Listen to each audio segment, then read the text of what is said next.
lawan, ya mau tidak mau saya harus lawan. Kalau tidak antara dua pilihan, dia saya yang tewas atau dia yang tewas. Berarti kamu melanggar hukum Tuhan dong itu.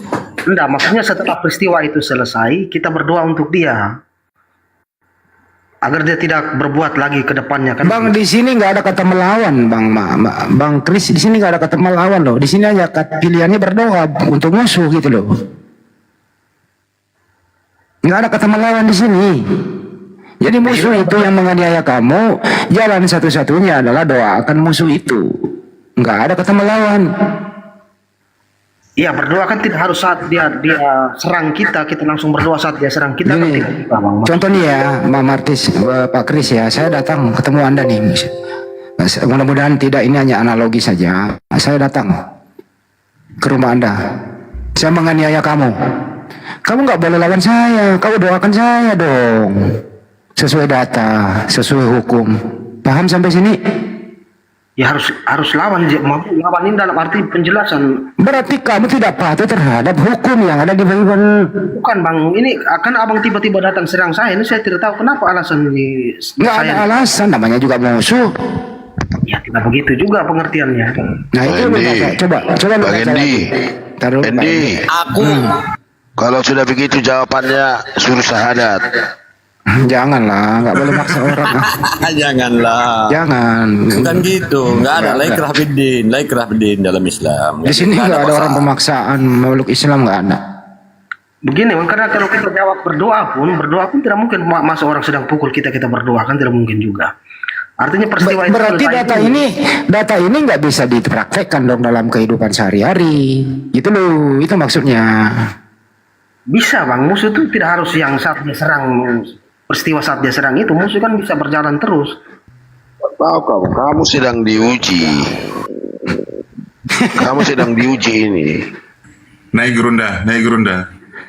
Bang Juma naik bantu saya kayaknya harus belajar bahasa Indonesia lah. Oh, naik gerunda. Ada 3 oten ini ha. ini udah pakar yang paling tinggi nih Hendy, ditambah lagi pakarnya yang paling ditinggikan lagi.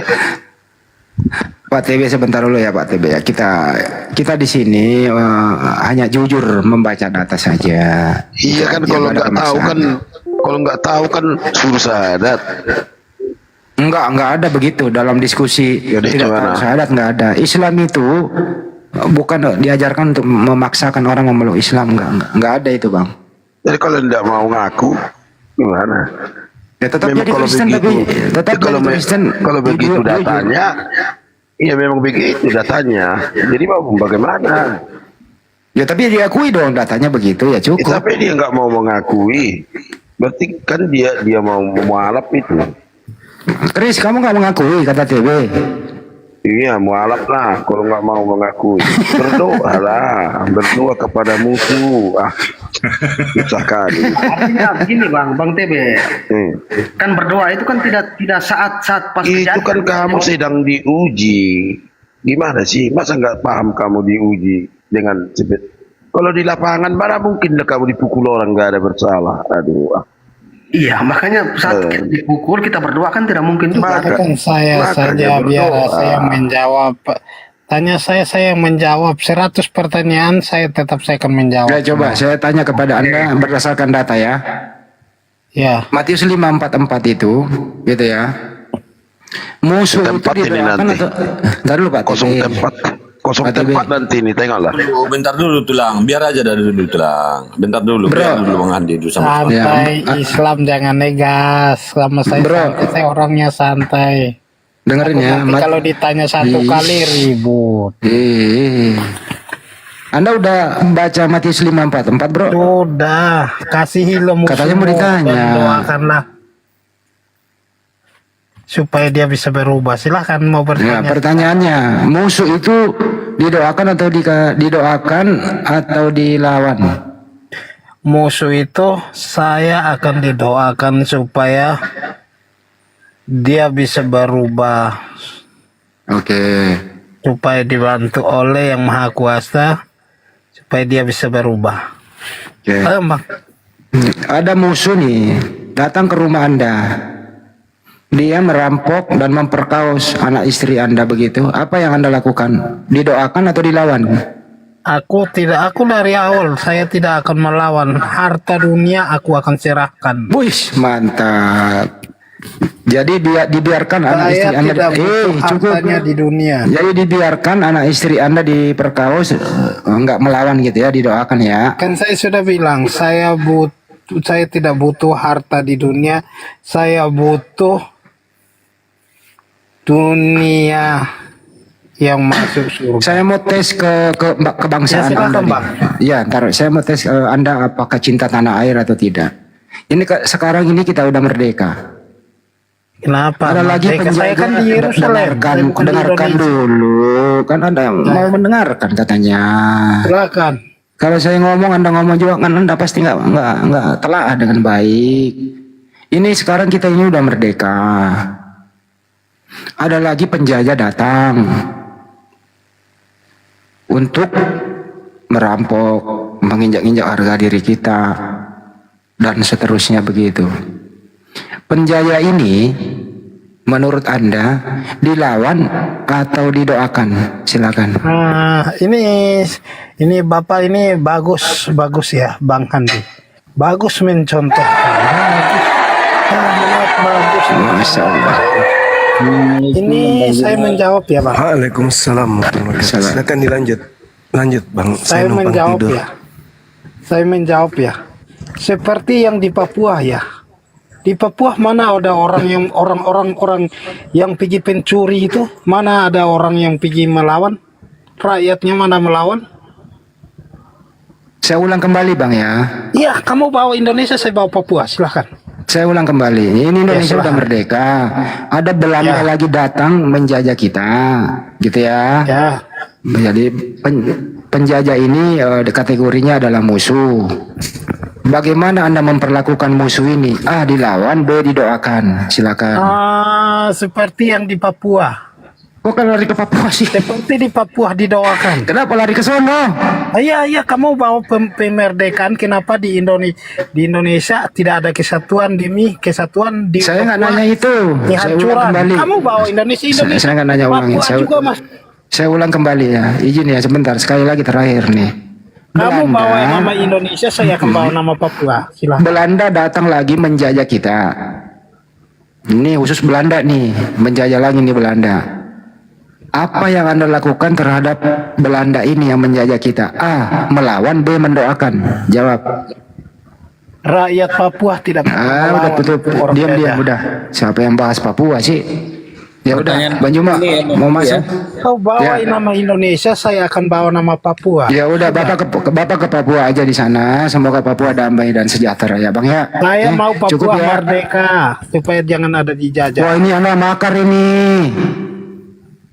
Anda makar ini. Silahkan Bang Handi. Wah, ini makar ini satu ini turunin lah, makar dia. Andi, Papua merdeka. Andi. Waduh, Saya mau makar bertanya ini. boleh. Saya Diam mau kau, diam. bertanya Makar kepada kau, Bang Suka diam. boleh. Bagaimana nih Bang Juma menanggapi orang kayak gini? Lanjut Bang Juma, kita standby lagi. Allahu Akbar. Masya Allah. Saya tidak habis pikir dan saya akan terus berpikir bahwa saudara-saudara kita ini memang tidak pernah berpikir. Saya sudah bilang, saya boleh bertanya Bang Cuma. Karena begini kawan, kalau Anda pakai prinsip kasihi musuh sebagai obat kuping, itu bahaya itu. Karena Tuhan baik di dalam Al-Quran maupun di dalam Bible, musuh itu adalah orang-orang yang terkutuk, pelaku-pelaku maksiat, pelaku kejahatan. Dan pelaku kejahatan itu akan dilemparkan oleh Tuhan ke dalam api neraka. Itulah Al-Quranmu, Suma. Jangan bawalah Matius 25:41, dan ia berkata juga kepada mereka yang sebelah kirinya, enyahlah dari hadapanku hai orang-orang terkutuk, enyahlah ke dalam api yang kekal yang telah disediakan untuk iblis dan malaikat-malaikatnya. Mana kasih musuh di situ? Kenapa dilemparkan ke neraka kekal? Mana? Saya boleh bertanya sama Bang Suma. Mati meja. Boleh. Jadi ajaran Boleh saya kasihi bertanya? musuh itu dompala. Pertanyaan saya boleh. Iya, silakan saudara anak Teos, anak dewa. Silakan. Ya. Pertanyaan Itu abangnya Yesus ini masuk. Ya, bahaya. Tadi bahaya orang ini. Ini dia dari garis. Enggak begini Siapa dulu, ini? Bahaya. begini dulu kawan-kawan. Emangnya musuh kita itu siapa? Musuh kita itu iblis. Kenapa kita menganggap manusia itu musuh kita? Coba. Berarti musuh kita Saya iblis kan? bingung. Ya jelas iblis. Terus kenapa Manusia kamu tidak ada musuh kita. Kenapa saudara diminta mengasihi iblis? Tidak ada kok iblis disuruh mengasihi. Lawan iblis. Kasihilah musuhmu. Loh, musuh itu iblis. Terus diminta dikasihi.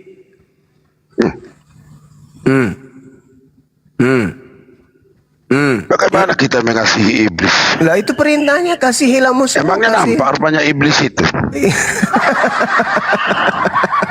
Iblis itu di mana kita bisa melihatnya? Di dalam kitabmu 1 Petrus 5 nomor 8, waspadalah dan berjaga-jagalah musuhmu si iblis. Musuhmu si Iya. iblis berjalan mondar-mandir seperti singa yang mencari mangsa untuk ditelannya. Musuhmu si Terlihat. iblis. Nah, perintah Bibelmu kasihi musuhmu. Terlihat enggak? Kenapa? Gitu. Terlihat enggak? Bisa dilihat enggak? Makanya Al-Quran mengatakan wa ikhwanuhum yamuddunahum fil ghayyi tsumma la yukasirun. Sekarang kata musuh Al-Quran. itu. Musuh itu bisa dilihat enggak? Saudara-saudara iblis itu adalah orang-orang kafir. Orang-orang kafir ini membantu kemudian si iblis ini untuk durhaka kepada Tuhan. Ternyata kalian memang diminta untuk mengasihi iblis. Terlihat enggak iblis itu? Terlihat. Di mana kamu lihat? Minal jin. Di mana dia, Mbak? Walati wanas. Ya ini Di mana orang-orang Bang Juma kafir. melihatnya? Orang-orang kafir ini. Iya, di mana Bang? Iya, melihatnya? setiap saya melihat orang kafir, ya itu adalah iblis. Sibilis. Dalam wujud mana? manusia, sibilisisis. Dari mana taunya kalau itu iblis? Iblis itu karakternya, Bang. Iblis itu karakternya selalu ingin bebas dari aturan Tuhan. Itu karakter iblis tuh. Betul nggak? Benar. Bebas Diluar dari dari aturan. Alkitab Bebas dari aturan Tuhan. Ya, itu iblis. Maunya iblis. Nah, sekarang Paulus dengan iblis bedanya apa? Paulus adalah Paulus ya adalah utusan utusan iblis. utusan Tuhan Yesus. Jelas-jelas di dalam kitabmu dikatakan bahwa Jadi gini Bang Juma, kita Kenapa? kan gini ya, kita udah tahu ya Tuhan kita beda ya. Jadi Ya, Tuhan jelas beda Elohim lah. Yahweh itu ya, jadi gini Bang Juma. Balikin Bang Tuhan- Juma. Iblis dikasihi. Balikin kasih dulu. Iya. Iblis itu dikasih Sibilis. Kristen. Jadi si Sibilis ini ya beda dengan Tuhan. Tuhan itu kasih karunia. Kalau Sibilisis ini adalah api neraka. Ya. Kenapa saya bilang tadi itu di luar dari Alkitab? Karena Alkitab ini mengajarkan kebenaran. Disitulah semua kasih karunia. Saudara, Karena Kristen mengajarkan hukum kasih gitu loh. ya kasih ini maksudnya mengasihi musuh, berarti mengasihi iblis kan? Mengasihi iblis. Iya. Kok mengasihi iblis? Kan musuh itu adalah iblis. Di dalam Bibel 1 Petrus 5 nomor 8. Waspadalah dan berjaga-jagalah. Jadi gini Bang Juma, apa? itu yang dibilang Yesus itu, kasihilah musuhmu. Dia masih manusia, bukan sibilisis. Nggak ada. Jadi manusia itu melakukan kejahatan itu karena apa? Karena iblis atau bukan? Ayo. Tunggu dulu, jangan gini. Kalau manusia melakukan kejahatan, Misalnya itu saudara alam Kepas. sadarnya gitu loh. Misalnya saudara Kepas, ada orang kemudian memperkaos lalu membunuh korbannya. Orang ini Ya. memperkaos ini karena kerasukan iblis atau tidak? Karena nggak punya Roh Kudus dia. Ya, Roh kerasukan Allah. iblis atau Sehingga tidak? dia Kerasukan iblis. kerasukan sibilisis. Kerasukan sibilisis. Nah, orang seperti ini kan kalau menurut Kristen ini kan dikasihi toh? Oh enggak lah. Dia kan nggak ada roh Tuhan. Roh Berarti Kudus. dimusuhi. Ya, ya dimusuhi lah iblis. Katanya perintah kasihilah musuhmu. Gua sekarang musuhilah musuhmu. Gimana ini?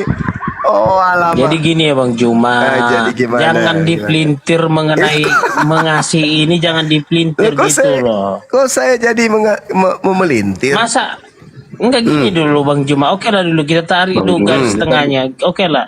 Secara hukum agama Bang Juma Islam, masa Bang Juma mengasihi iblis? Enggak.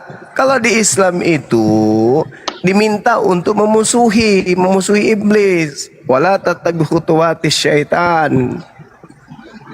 Innahu lakum aduwwum mubin. Sesungguhnya setan itu adalah musuh nyata bagimu. Musuh itu kalau di Islam. Jadi Musuh. di mana perintah mengasihi iblis? Lah Mengasihi itu katanya iblis. kasihilah musuhmu. Musuh itu kan iblis. Bukan iblis di- Petrus 5. 1 Bukan Petrus iblis 5 nomor Yang disuruh 8. kasihilah sesamamu manusia. Oh kalau manusia ya nggak apa-apa.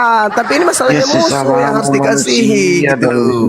Aduh. Hendaklah kalian waspada. Inilah Sebab kalau iblis adalah abangnya. musuhmu. Nah, Susah ini kalau abangnya Yesus ini. iblis adalah musuhmu. Itu dalil. Terus di Bang, sisi lain, Juma ini kan kasihilah abangnya. musuhmu. Kan gitu. Juma ini kan abangnya Yesus. Si Hendy adiknya Yesus. Aneh parah ini. Sadarlah, berjaga-jagalah. Musuhmu adalah iblis. Al-Quran Berjalan juga ke- ajaran kasih juga, Bang. Nah, artinya kamu harus diminta untuk mengasihi si iblis kan? Enggak, saya punya 2 ayat tandingan. Bang. Nah, silakan. Yang pertama di surat Asy-Syura ayat 40. Ini saya baca terjemahnya kan. Oh kalau ini main ini. Kalau ini main ini. Ini jumpa. Ya, silakan. Saya baca Asy-Syura ayat 40.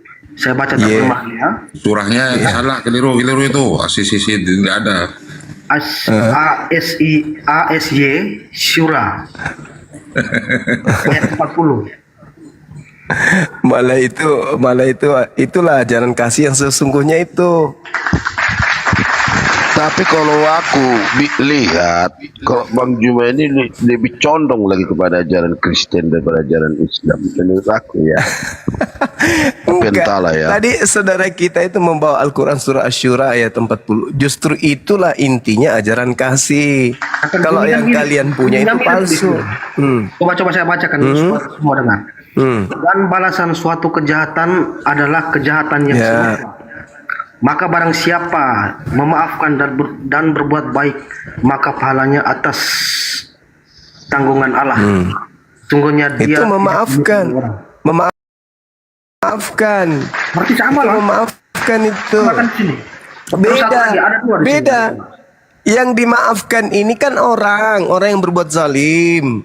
Sedangkan kamu diminta mengasihi iblis. Beda Sama kelas, itu. Pak. Ada satu lagi di sini surat Apa lagi?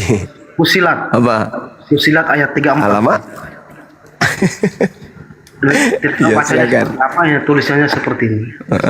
Tidak sama Ya, silakan. kebaikan dengan kejahatan. Tidak sama Terus? kebaikan dengan kejahatan. Nyambungnya di mana? Tolaklah kejahatan dengan perilaku yang lebih baik sehingga orang yang ada Itulah ajaran kasih yang sebenarnya. sama saja nih dengan yang tadi kan. Tidak, kalau di kitab kamu itu mengasihi musuh. Nah, kau baca ayat berapa tadi? Ayat berapa tadi? Ayat berapa kamu bawa? Fusilat 34. Fusilat ayat 34. Nah, kau baca 36-nya. Wa imma yanzag situ. Wa imma yanzagannaka minasyaitan nazgun fasta'izu billah innahu huwas samiul alim. Dan jika setan mengganggumu dengan suatu godaan, maka mohonlah perlindungan kepada Allah. Sungguh dialah yang maha mendengar, maha mengetahui. Tuh. Kalau kalian tidak, kamu disuruh mengasihi. Beda Oke, kita. sekarang kita coba pakai contoh kasus, kita pakai coba pakai contoh kasus yang mau Bang Andi tadi. Kalau sama Kristen kan nggak ada setan. Iya, karena sesamanya setan. Nggak ada setan. Hai, man rasa yang gue Mana ada setan? Ya iyalah. Kau tidak percaya? Iblislah yang menjadi bapakmu. Dan kau mau melakukan keinginan-keinginan bapakmu. Sejak kapan ada setan? Yang mau Yesus itu disalib, Bang, mereka ini adalah anak-anak setan.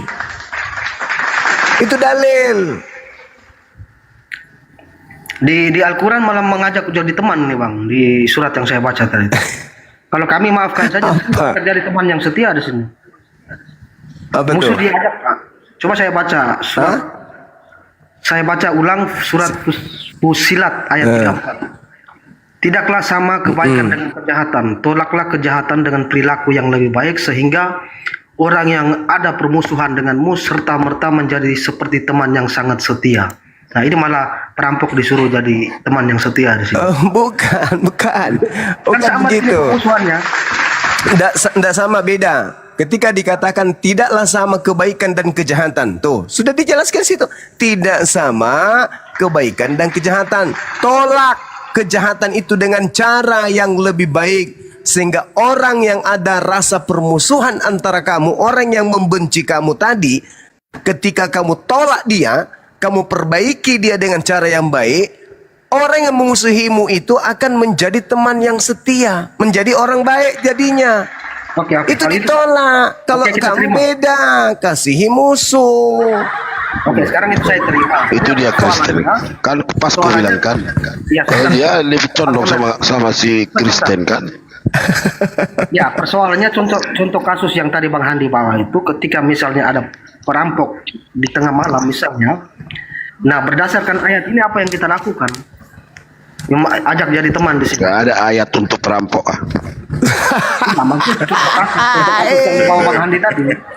Contoh Ada kasus Bang, ada. Saudara Bodoh-bodoh Yesus, sama si Andy. Yesus itu Dibilang mengatakan, perampok. Yesus itu mengatakan ibunya yang melahirkan dia itu adalah perampok. Itu ajaran kasihmu itu. Bahaya tuh Yesus itu yang ada dalam Bible tapi ya. Penjelasan Bang Suma ini saya terima, hanya Bang Handi tadi bawa langsung ke contoh kasus perampok. Nah kan saya tidak terima tadi. Kalau penjelasan Bang Suma saya masuk di akal itu. Sama bercocok. Tapi Yesus mengatakan ibunya perampok, gimana itu? Namanya abangnya Yesus. Jangan terlalu dicampur-campur dulu, diam dulu. Iya, Yesus yang mengatakan ibunya itu adalah pencuri, perampok. Itu apa ajaran kasih yang kayak gitu? Yesus mengatakan ibu yang melahirkan dia adalah pencuri. Itu kasih itu Bang yang kayak gitu. Di mana lagi itu ayatnya? Yohanes 10 nomor 8. 3 kali Yesus ini memang. Tapi ya apakah itu benar sabdanya, ya tanya Bible. Kejam itu. Ibu yang melahirkan kalau dia. gitu, banyak mau nanya. Iya. Pembunuhan Yesus di tiang salib itu ajaran Iya. kasih atau ajaran kejam? Itu ajaran setan. Coba Martin jawab, Martin, yang lain. Pembunuhan Yesus ajaran kasih apa ajaran kejam? Ya orang-orang yang tidak percaya yang membunuh dia kan? Bukan dia yang mengajarkan. Siapa Yang menerima- perencananya? Maaf. Yang- Ya, yang siapa menerima- perencana itu? Ya, sorry. Yang merencanakan iblis. Dan perlakuan itu ke semua nabi, bukan ke Yesus saja sebenarnya. Nah, sekarang siapa yang menerima upah, menerima hasil dari rencana pekerjaan iblis ini? Ayo. Bukan rencana iblis. Ya, rencana iblis itu, Iblis Bang. itu hanya diperalat untuk menggenapi segala sesuatu yang sudah ditetapkan. Yang Itu memperalatnya ketetapan itu siapa? loh. Yang memperalatnya siapa? Ya sang maha pencipta lah. Jadi siapa lagi? Oh, berarti Dia Tuhan. turunkan hukum. Ya. Itu kan Dia menurunkan hukum. ketetapan yang Dia harus menurunkan terjadi hukum, sama jangan dengan membunuh. bencana. Sama dengan Malahan bencana. kok dia dibunuh. Dia merencanakan kita dibunuh. Ya betul betul. Ya oke. Ini ketetapan Tuhan dalam Bible memang penyalipan itu ketetapan Tuhan. Itu Di tak mana ada yang dalilnya bisa. itu? Tidak ada yang bisa. Tapi Di ada mana dalilnya, Bang? nubuatannya ada. Bible itu ketetapan Tuhan, salib itu ketetapan Tuhan, itu di mana dalilnya coba? Ya tapi kan nubuatan-nubuatannya ada. Yesus juga menyatakan anak manusia akan diserahkan ke tangan orang-orang jahat. Dan tidak ada seorang pun yang bisa mengambilnya. Yang mana yang kecuali betul aku ini? memberikannya. Anak manusia itu anak Allah yang disalib. Anak manusia ya dibilangnya. Oh, berarti yang mati ini anak manusia. Ya sudah pasti anak manusia yang mati.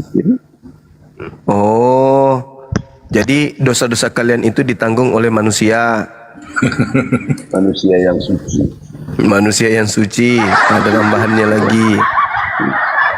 Manusia suci menjadi korban untuk dosa-dosa manusia kotor. Bukan. Hah? Tidak. Jadi?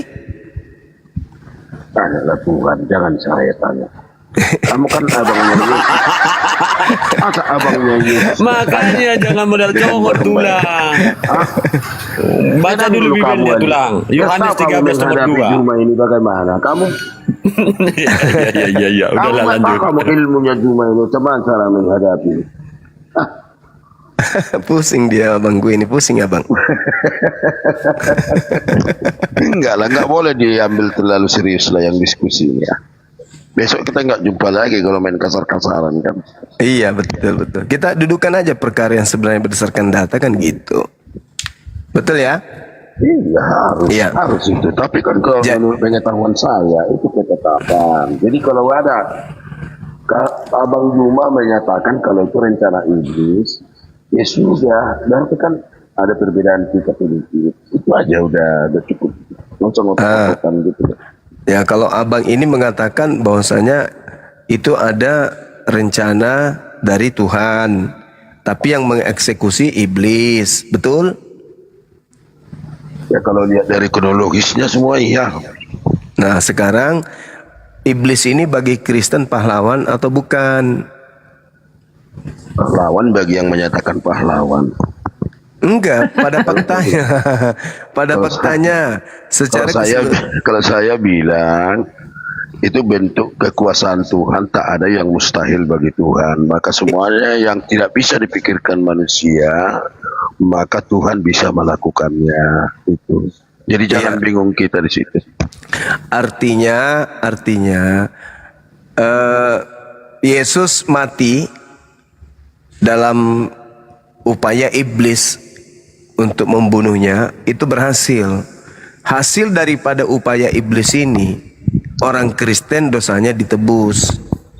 Dalam hal ini, secara menyeluruh, Kristen diselamatkan dari dosa-dosanya berkat upaya iblis. Itulah kata iblis kan, itu kata iblis. Tapi datang Tuhan, aku pandai kata iblis kan. Datang Tuhan, bodoh kau kuperalat kau nggak tahu kau katanya.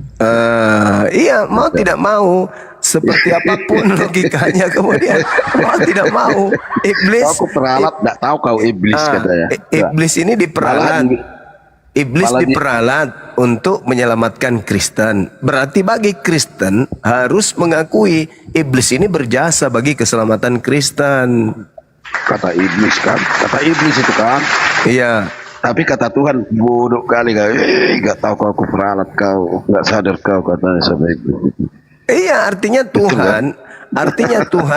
Tuhan memperalat iblis untuk menyelamatkan Kristen, kan begitu. Tapi datang iblis, sore katanya gini, jadi tangan kan. Bodoh kali kau kuperalat kan nggak sadar. Iya, itu menurut Anda, itu menurut saudara, itu menurut saudara. Tapi pada intinya penyaliban itu adalah upaya iblis. Kan gitu. Artinya bahwasanya Kristen ini mau tidak mau suka ataupun tidak, penyaliban yang terjadi di dalam tradisi Yahudi terhadap Yesus itu adalah upaya iblis, dan ternyata itu adalah jalan keselamatan untuk Kristen. Begitu. Tapi beginilah dulu, aku kadang-kadang ada juga yang ganjil dalam pikiranku. Apa itu, Bang? Ntar dulu, saya simpulkan dulu Bang. Jadi si Bilisis pelaku kejahatan, Masuk adiknya Yesus. dengar dulu Bang. Si Bilisis pelaku kejahatan, pembunuh Yesus di tiang salib, menurut Kristen harus dikasihi. Itu kesimpulannya. Iya. Nggak sabar adiknya Yesus. Ada yang ganjil dalam pikiranku seperti ini. Apa itu, Bang? Keselamatan itu bagi orang-orang yang mampu melakukan perilaku daripada Yesus. Selain daripada itu tidak ada. Kalau masalah penyaliban itu hanya dengan ketetapan Tuhan dari pelanggaran yang dari pertama, konsekuensi pelanggaran dosa itu manusia akan mati kalau kematian Yesus. Tetapi keselamatan bukanlah salib menurut saya, tetapi orang yang mampu melakukan, mempraktekkan apa yang dilakukan oleh Yesus. Nah, saya setuju kalau itu. Saya setuju kalau itu. Kan nggak salah aku bilang kan, ini satu abangnya Yesus, satu adik. jadi sekarang begini Bang, kalau yang abang ini sampaikan itu betul, besok hari orang Kristen kan ajaran kasih tuh. Kristen ajaran kasih. Besok hari ketika saudara ketemu dengan iblis, apalah yang saudara akan katakan kepada iblis? Tapi kalau saya bilang, kurasa Bang Juma nggak percaya ya. Ya. Kalau orang kesurupan dia lari, nilai lihat aku aja lari. Lari. Ya, maksudnya contohnya adalah kerasukan, kesalahan, ada kesurupan gitu. Iya. Dia lari sama aku, nggak bisa melihat aku. Iya. Jangan bilang jumpa maksudku. Apalagi mau jumpa. Iya, itu enggak. tidak mungkin itu. Maksud saya gini, ini kan tadi sudah Anda akui bahwa upaya penyaliban itu adalah upaya iblis. Sehingga Anda mengatakan Tuhan yang mengibulin iblisnya, artinya Tuhan menipu si iblis, kan gitu. Sehingga iblis menganggap perbuatannya itu jahat. Ternyata kebaikan yang didatangkan, yaitu keselamatan bagi orang Kristen. Nah, Anda ketika bertemu dengan iblis, apa yang Anda katakan? Terima kasih. Tidak akan bisa bertemu dengan iblis. Enggak, maksud saya, apakah Anda mengucapkan gitu ya? Apakah Anda mengucapkan terima kasih banyak kepada iblis yang sudah berjasa ini, atau Anda pun ikut menertawakan seperti dengan Tuhan Anda menertawakan iblis? Coba jawab dulu Bang Kris dulu ngantuk. Ngantuk Bang Kris. Ngantuk Bang Kris. Merokok pakai lubang hidung Bang Kris sambil ini. Sama saja kalau kita buat ini perlu waktu ini menjawab nih. Buat perbandingan juga sama saja kalau di Islam kan tanpa iblis Isa tidak bisa selamat loh. Tanpa iblis Isa tidak bisa selamat. Iya. Bagaimana ceritanya? Yang mengangkat Nabi Isa alaihissalam adalah Allah yang menginginkan ada penggantinya dulu kan? Harus ada penggantinya dulu. Oh bukan. Itu makar yang mereka lakukan, disebabkan karena mereka makar terhadap Nabi Isa alaihissalam. Jadi keterangan muncul belakangan, datang di abad ke-7. Sebenarnya yang mereka salib itu bukan Nabi Isa, tetapi orang yang diserupakan. Kenapa? Karena mereka sangat zalim. Mereka pingin kali membunuh Nabi Isa itu. Sehingga Allah menyelamatkan nabinya. Dan pembunuhan itu harus terjadi. Penyaliban itu harus terjadi. Tapi konsep daripada Tuhan adalah, di dalam Amsal 21:18 kan jelas itu kan, bahwasanya yang disalibkan adalah orang yang fasik, yang disalibkan itu adalah sang pengkhianat. Kan itu, orang benar diselamatkan dan yang menjadi penebusnya adalah orang fasik. Amsal 21 nomor 18. Kan begitu poinnya. Nah, sehingga ketika Yesus orang benar ini dianggap harus disalib, harus dihakimi, harus dibunuh, ya Elohim tidak tinggal diam dong. Dia akan menggenapi ucapannya bahwa saya Tuhan akan menyelamatkan orang benar, akan menyelamatkan orang yang jujur dan menggantikannya dengan orang fasik dan pengkhianat. Itu aja dulu Anda pikirkan. Iya. Maka pengkhianat itu kan sering diarahkan ke iblis, itu kan Yudas itu kan. nah itu dia. Nah, artinya kenapa tidak diselamatkan saja Isa itu? Harus ada orang sebagai penggantinya. Artinya bahwa tanpa iblis ini Allah tidak bisa menyelamatkan Isa. Kenapa tidak langsung diangkat saja, diselamatkan saja? Mesti ada penggantinya lagi di situ. Oh, Al-Quran menarasikan bahwasanya orang-orang yang datang pada masa itu, kenapa kemudian Allah memberikan satu keadaan kepada mereka? Di dalam Al-Quran diterangkan, akan aku palingkan dari tanda-tanda kekuasaanku orang-orang yang menyombongkan diri di bumi tanpa alasan yang benar. Kalaupun mereka melihat setiap tanda kekuasaanku, mereka tetap tidak akan beriman kepadanya. Dan jika mereka melihat jalan yang membawa kepada petunjuk keselamatan, mereka tidak akan menempuhnya.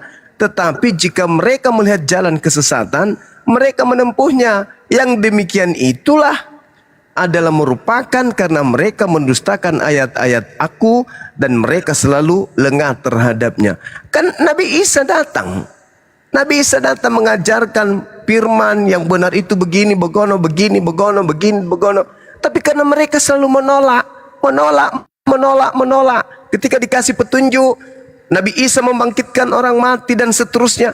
Petunjuk itu datang kepada mereka bahwa betul-betul Nabi Isa ini adalah Nabiullah, utusan Allah.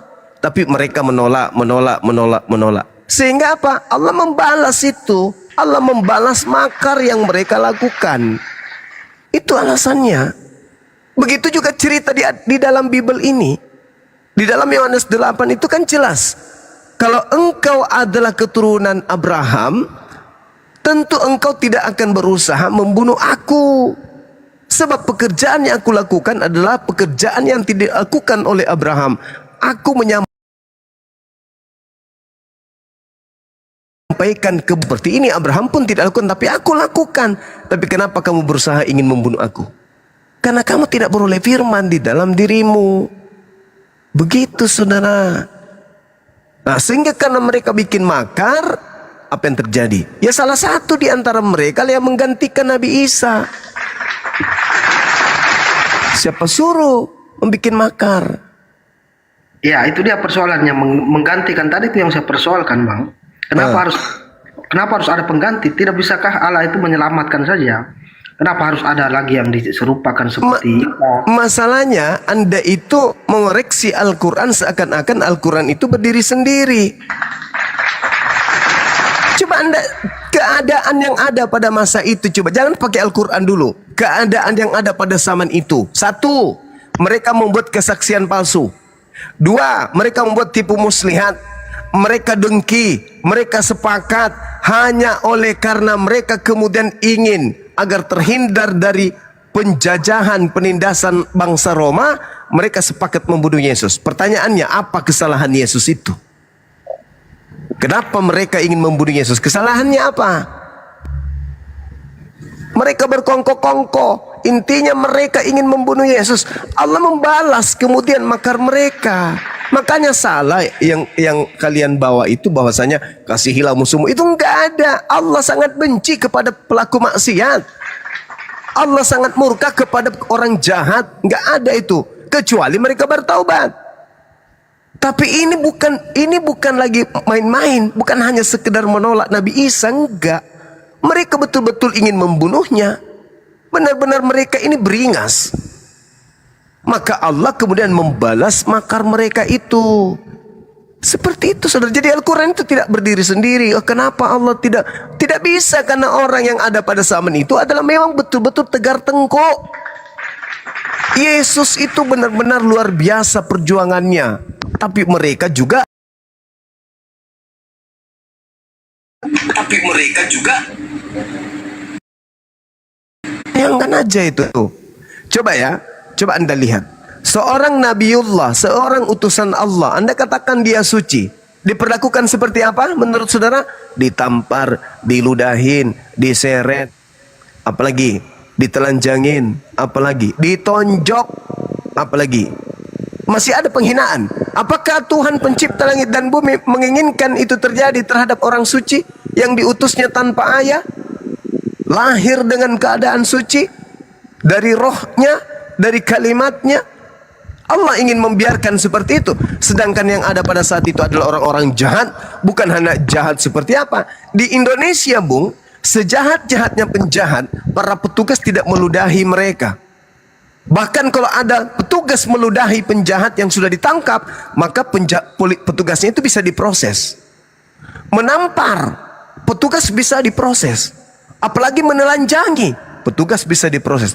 Tapi yang terjadi terhadap oknum ini, wow, na'udzubillah summa na'udzubillah. Apakah Tuhan hendak kemudian membuat orang yang dikasihi diperlakukan seperti itu? Tidak. Siapa yang melakukan itu? Orang-orang Yahudi. Jangan orang-orang Yahudi, barusan lagi kita bercerita tentang iblis. Nah itu dia makanya. Orang-orang Yahudi. Iblis yang melakukan itu. Iblis yang melakukan itu. Nah sekarang jangan kalau kasih musuhmu terus ke iblis ya bang. Sekarang permasalahannya udah adalah masuk ke penyalipan orang sekarang Yahudi. Permasalahannya adalah ketika Tuhan sendiri berfirman, jangan kau membunuh orang yang tidak bersalah. Keluaran 23 nomor 7 nomor 8. Jangan kau membunuh orang yang benar. Apakah masuk rasio saudara?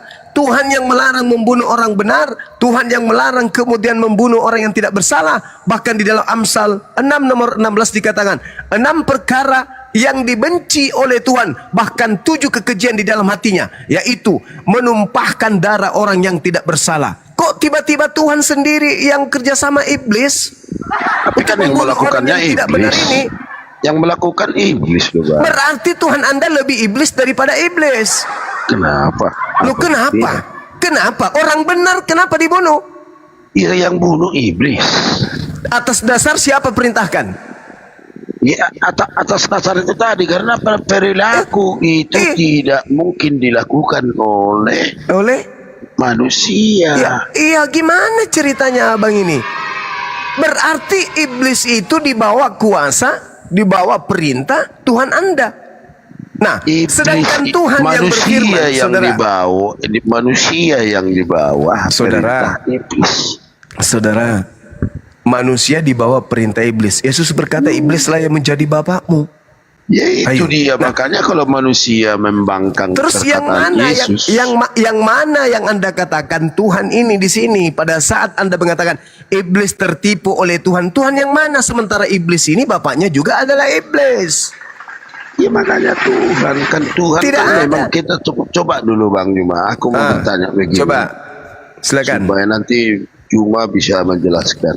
Ya, silakan. Ketika malaikat itu dibuang dari surga yang tidak taat kepada Tuhan.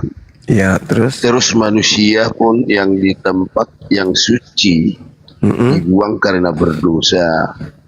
Maka hubungan bumi seluruh dunia ini boleh kita bilang itu putus hubungannya dengan Tuhan. Gimana ceritanya? Maka iblis karangan dari mana itu, menyusupi. Abang, karangan dari mana itu? Coba dulu Bang. Pertama kan manusia kan diciptakan suci. Tapi kalau melanggar ketetapan Tuhan, maka manusia diusir ke bumi. Iblis pun diusir ke bumi. Iblis telah bersekongkol dengan manusia untuk melakukan pemberontakan terhadap Tuhan. Itu dulu kita bicarakan maksudku. Terus berarti kan dari manusia, dunia ini kan tempat buangan orang berdosa. Itu maksudku. Terus maksudnya abang ini Tuhan itu sudah tidak lagi menginginkan. Makanya itulah peran-peran Tuhan itu mengwahyukan kepada nabi-nabi supaya memerintahkan kepada manusia itu. Berarti penguasa dunia ini siapa? Iblis, penguasa dunia ini iblis. Catat itu bang. Kita bilang tadi. Catat itu bang. Catat itu. Penguasa dunia ini adalah iblis. Oke? Fase berikutnya yang Anda harus pahami ketika Anda sudah mengatakan bahwa penguasa dunia ini adalah iblis, fase berikutnya adalah si iblis yang penguasa dunia ini pernah membujuk Yesus untuk menerima kuasa itu. Betul? Nah, tapi kan Yesus tidak mau terima. Yesus kan? Yesus nggak mau kan?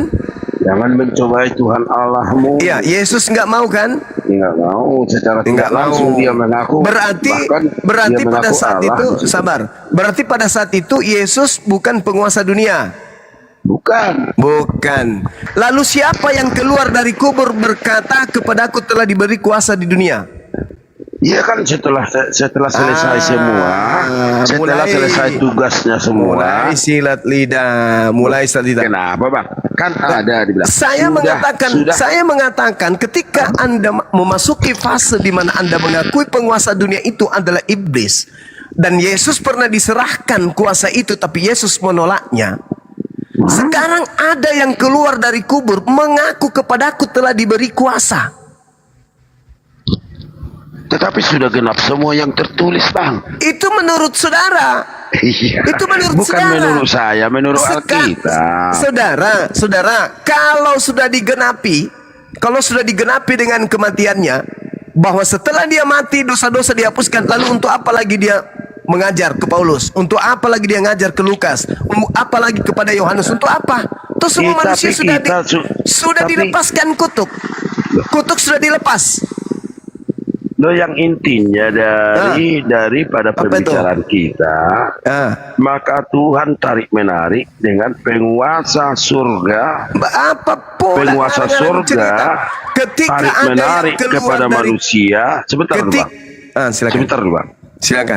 Penguasa surga tarik menarik kepada manusia dengan penguasa dunia. Terus Yang mempengaruhi manusia kan dipengaruhi Tuhan. Dipengaruhi iblis. terus yang keluar Iya, dari kubur untuk mengambil pertanyaan kembali. saya bang, pertanyaan saya yang keluar dari kubur ini yang mengaku diberi kuasa tadi, Ya, kalau tadi Yesus menolak, tapi yang keluar dari kubur ini menerima. Iya, tapi kan itu kan siapa ini yang ada. keluar dari kubur? Iya, Bang. Berarti Yesus sudah menerima kuasa dari Tapi kan iblis. sudah bukan Bang. Loh. Gimana? Aku nggak ini? pandai buka ayat. Itulah Gimana? sebabnya ada ayat yang menyatakan mulutku bagaikan pedang Meteor. pedang dua mata. Wah.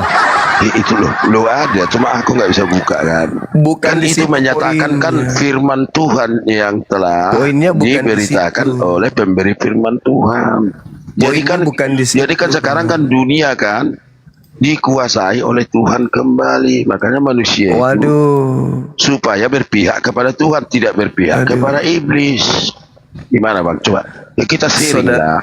Saudara, Gimana coba? Anda mengakui bahwa iblis penguasa dunia.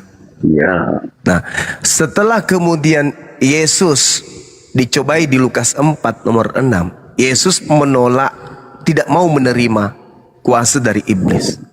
Di data nomor 13-nya dikatakan, setelah iblis mencobai Yesus, iblis mundur dari Yesus sambil menunggu waktu yang tepat. Itu kan ceritanya. Nah, Iya, ketika- tapi tunggu dulu Bang, sebelum dilanjutkan. Kan tidak ada ditulis di situ menunggu waktu yang tepat. ada saudara.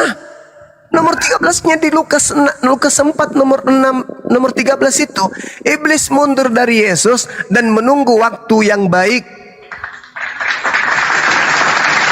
Sekarang permasalahannya adalah ketika ada 2 pilihan, ada 3 pilihan, ada 4 pilihan.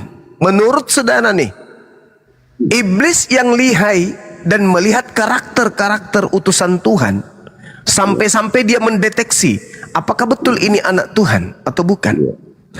Maka iblis memilih oknum Yesus Itu ada alasannya, bukan? Karena Yesus itu memiliki pengaruh besar. Nama dia itu memiliki pengaruh besar. Kalau iblis menggunakan nama Yesus, maka iblis akan berhasil menyesatkan banyak orang. Tapi kalau dia menggunakan namanya si Cuplis, namanya si Tukul, namanya Panjol, namanya Marten, siapa yang mau berpengaruh? Akulah Marten yang kawannya. Siapa yang mau goyang imannya? Tapi kalau nama Yesus yang dibawa, maka dia akan mendapatkan separuh dari penduduk bumi ini. Bukan hanya Yesus saja, Bang. Tapi kita uji kan, kita uji. Ketika gereja pun dipengaruhi oleh iblis juga. Banyak pendeta yang berdosa, banyak juga yang pekerja gereja yang berdosa, dan juga masjid, termasuk petinggi-petinggi di masjid, banyak juga yang berdosa. Jadi memang santapan iblis itu adalah orang-orang yang terpenting. Dosa apa apalagi yang di mereka dalam lakukan? agama. Abang, dosa apa yang mereka lakukan? Coba contoh Yang ambil dilakukan satu. sama seorang di masjid. nggak dengan usah orang lah di gereja. kita nggak Contoh, usah kasih kita satu nggak contoh usah kita di misalnya. situ. Contoh misalnya apa? Mereka menganggap korupsi. dirinya, mereka Coba selalu korupsi. meninggi. Kita bilang begini aja lah, biar simpel. Mereka yang meninggikan dirinya, yang mengandalkan pengetahuannya untuk melakukan sesuatu menurut kehendaknya. Ini tidak usah kita bahas masalah itu. Tapi kalau menurut saya, bukan hanya Tuhan Yesus. Memang targetnya iblis itu orang-orang penting. Yang berkedudukan, yang dihormati. Orang Itu penting. target daripada iblis. Tapi itu teori yang tidak terpraktekkan karena Tapi itu nyata, Bang. Sabar dulu Bang, sabar. Itu teori yang tidak terpraktekkan. Kenapa? Karena iblis pada saat ada pilihan. Di situ ada Yohanes Pembaptis, di situ ada kemudian Andreas, di situ ada Yakobus, di situ ada Yusuf dan seterusnya. Dia memilih siapa? Memilih Yesus. Karena Yesus ini memiliki pengaruh yang sangat besar. Makanya di dalam Lukas 4 itu Yesus yang dicoba. Kalau Yesus bisa nunduk berserah diri kepada iblis, maka Yesus akan menjadi tangan kanan iblis untuk menjual iblis kemana-mana. Itu dulu yang Anda harus pahami. Nah, ketika dikatakan dia menunggu waktu yang baik, upaya yang dilakukan kemudian adalah merasuki Yudas, merasuki imam kepala, merasuki mahkamah agama. Maka mereka kemudian melakukan tipu muslihat sampai Gubernur Pilatus mengatakan mereka menyerahkan Yesus karena dengki. Nah, ketika upaya iblis langkah pertama ini kemudian berhasil mempengaruhi orang-orang untuk membenci Yesus, apa yang mereka lakukan? Mereka berusaha membunuh Yesus. Berhasil tidak? Saya katakan tidak berhasil. Ketika tidak berhasil membunuh Yesus, apakah iblis pensiun? Apakah iblis putus asa? Oh tidak. Ternyata ketika Nabi Isa atau Yesus diangkat ke langit, penggantinya ini disetting kemudian oleh iblis agar dianggap Yesus. Makanya Yesus mengatakan, waspadalah kepada penyesat yang datang kepadamu dengan memakai namaku dan berkata, akulah Kristus. Dia akan menyesatkan banyak orang. Makanya tadi saya sabar Bang. Makanya tadi saya bertanya kepada saudara, siapa yang keluar dari kubur ini? Ia mengatakan, kepada aku telah diberi kuasa. Dari mana kuasa yang diperolehnya? Nah, dari mana? Dari mana? Dari mana kuasa yang diperoleh orang yang keluar dari kubur ini? Ketika dikatakan kepadaku telah diberi kuasa, pergilah ke seluruh dunia, jadikanlah seluruh bangsa menjadi pengikutku. Ini yang merasuki mayat ini siapa?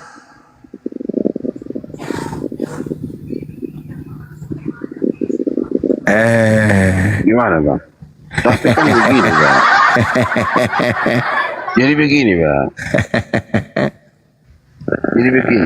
Aku kurang setuju dengan sesuatu yang menjadi boleh kita kategorikan dalam zaman sekarang, ini zaman modern ini.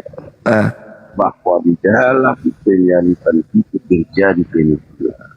Saya tidak bisa, pikiranku nggak bisa menerimanya gitu. Apa itu? Menerima apa, Bang?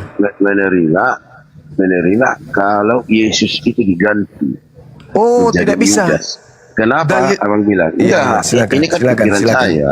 Iya, Pikiran saya kan. Silakan. Karena begini, di dalam keterangan dari Bang Juma tadi, di sana telah terjadi kronologis penipuan terhadap orang-orang banyak, apalagi saksi mata pada waktu itu. Apakah mungkin sang pencipta itu melakukan penipuan? Itu bukan penipuan. Ini yang menjadi pertanyaan dalam pikiranku maksudku. Astagfirullah. Cobalah dulu, obatilah dulu pikiranku dalam hal ini. Iya. Coba. Baik. Saya begitu, ke situ larinya.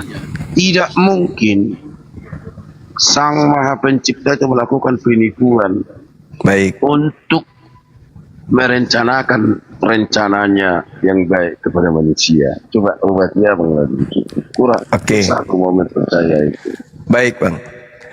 Saya sederhanakan gini. Ketika kemudian kita lihat di dalam Kisah Para Rasul 2 nomor 31 sampai 33. Karena itu ia telah melihat ke depan dan telah berbicara tentang kebangkitan Mesias. Ketika ia mengatakan bahwa dia tidak ditinggalkan di dalam dunia orang mati dan bahwa dagingnya tidak mengalami kebinasaan. Itu siapa itu, Bang? Itu dulu. Kutanya dulu. Itu siapa yang diceritakan itu dalam Kisah Para Rasul nomor 31 itu? Nomor 32-nya. Yesus inilah yang dibangkitkan oleh Allah. Dan tentang hal itu kami semua adalah saksi. Nomor 33. Dan sesudah ia ditinggikan oleh tangan kanan Allah dan menerima Roh Kudus yang dijanjikan itu, maka dicurahkannya apa yang kamu lihat dan dengar di sini. Saya ulang dari nomor 31. Karena itu ia telah melihat ke depan dan telah berbicara tentang kebangkitan Mesias ketika ia mengatakan bahwa dia tidak ditinggalkan di dalam dunia orang mati. Ingat, dia tidak ditinggalkan di dunia orang mati dan bahwa dagingnya tidak mengalami kematian. Yesus inilah yang dibangkitkan Allah dan tentang hal itu kami semua adalah saksi.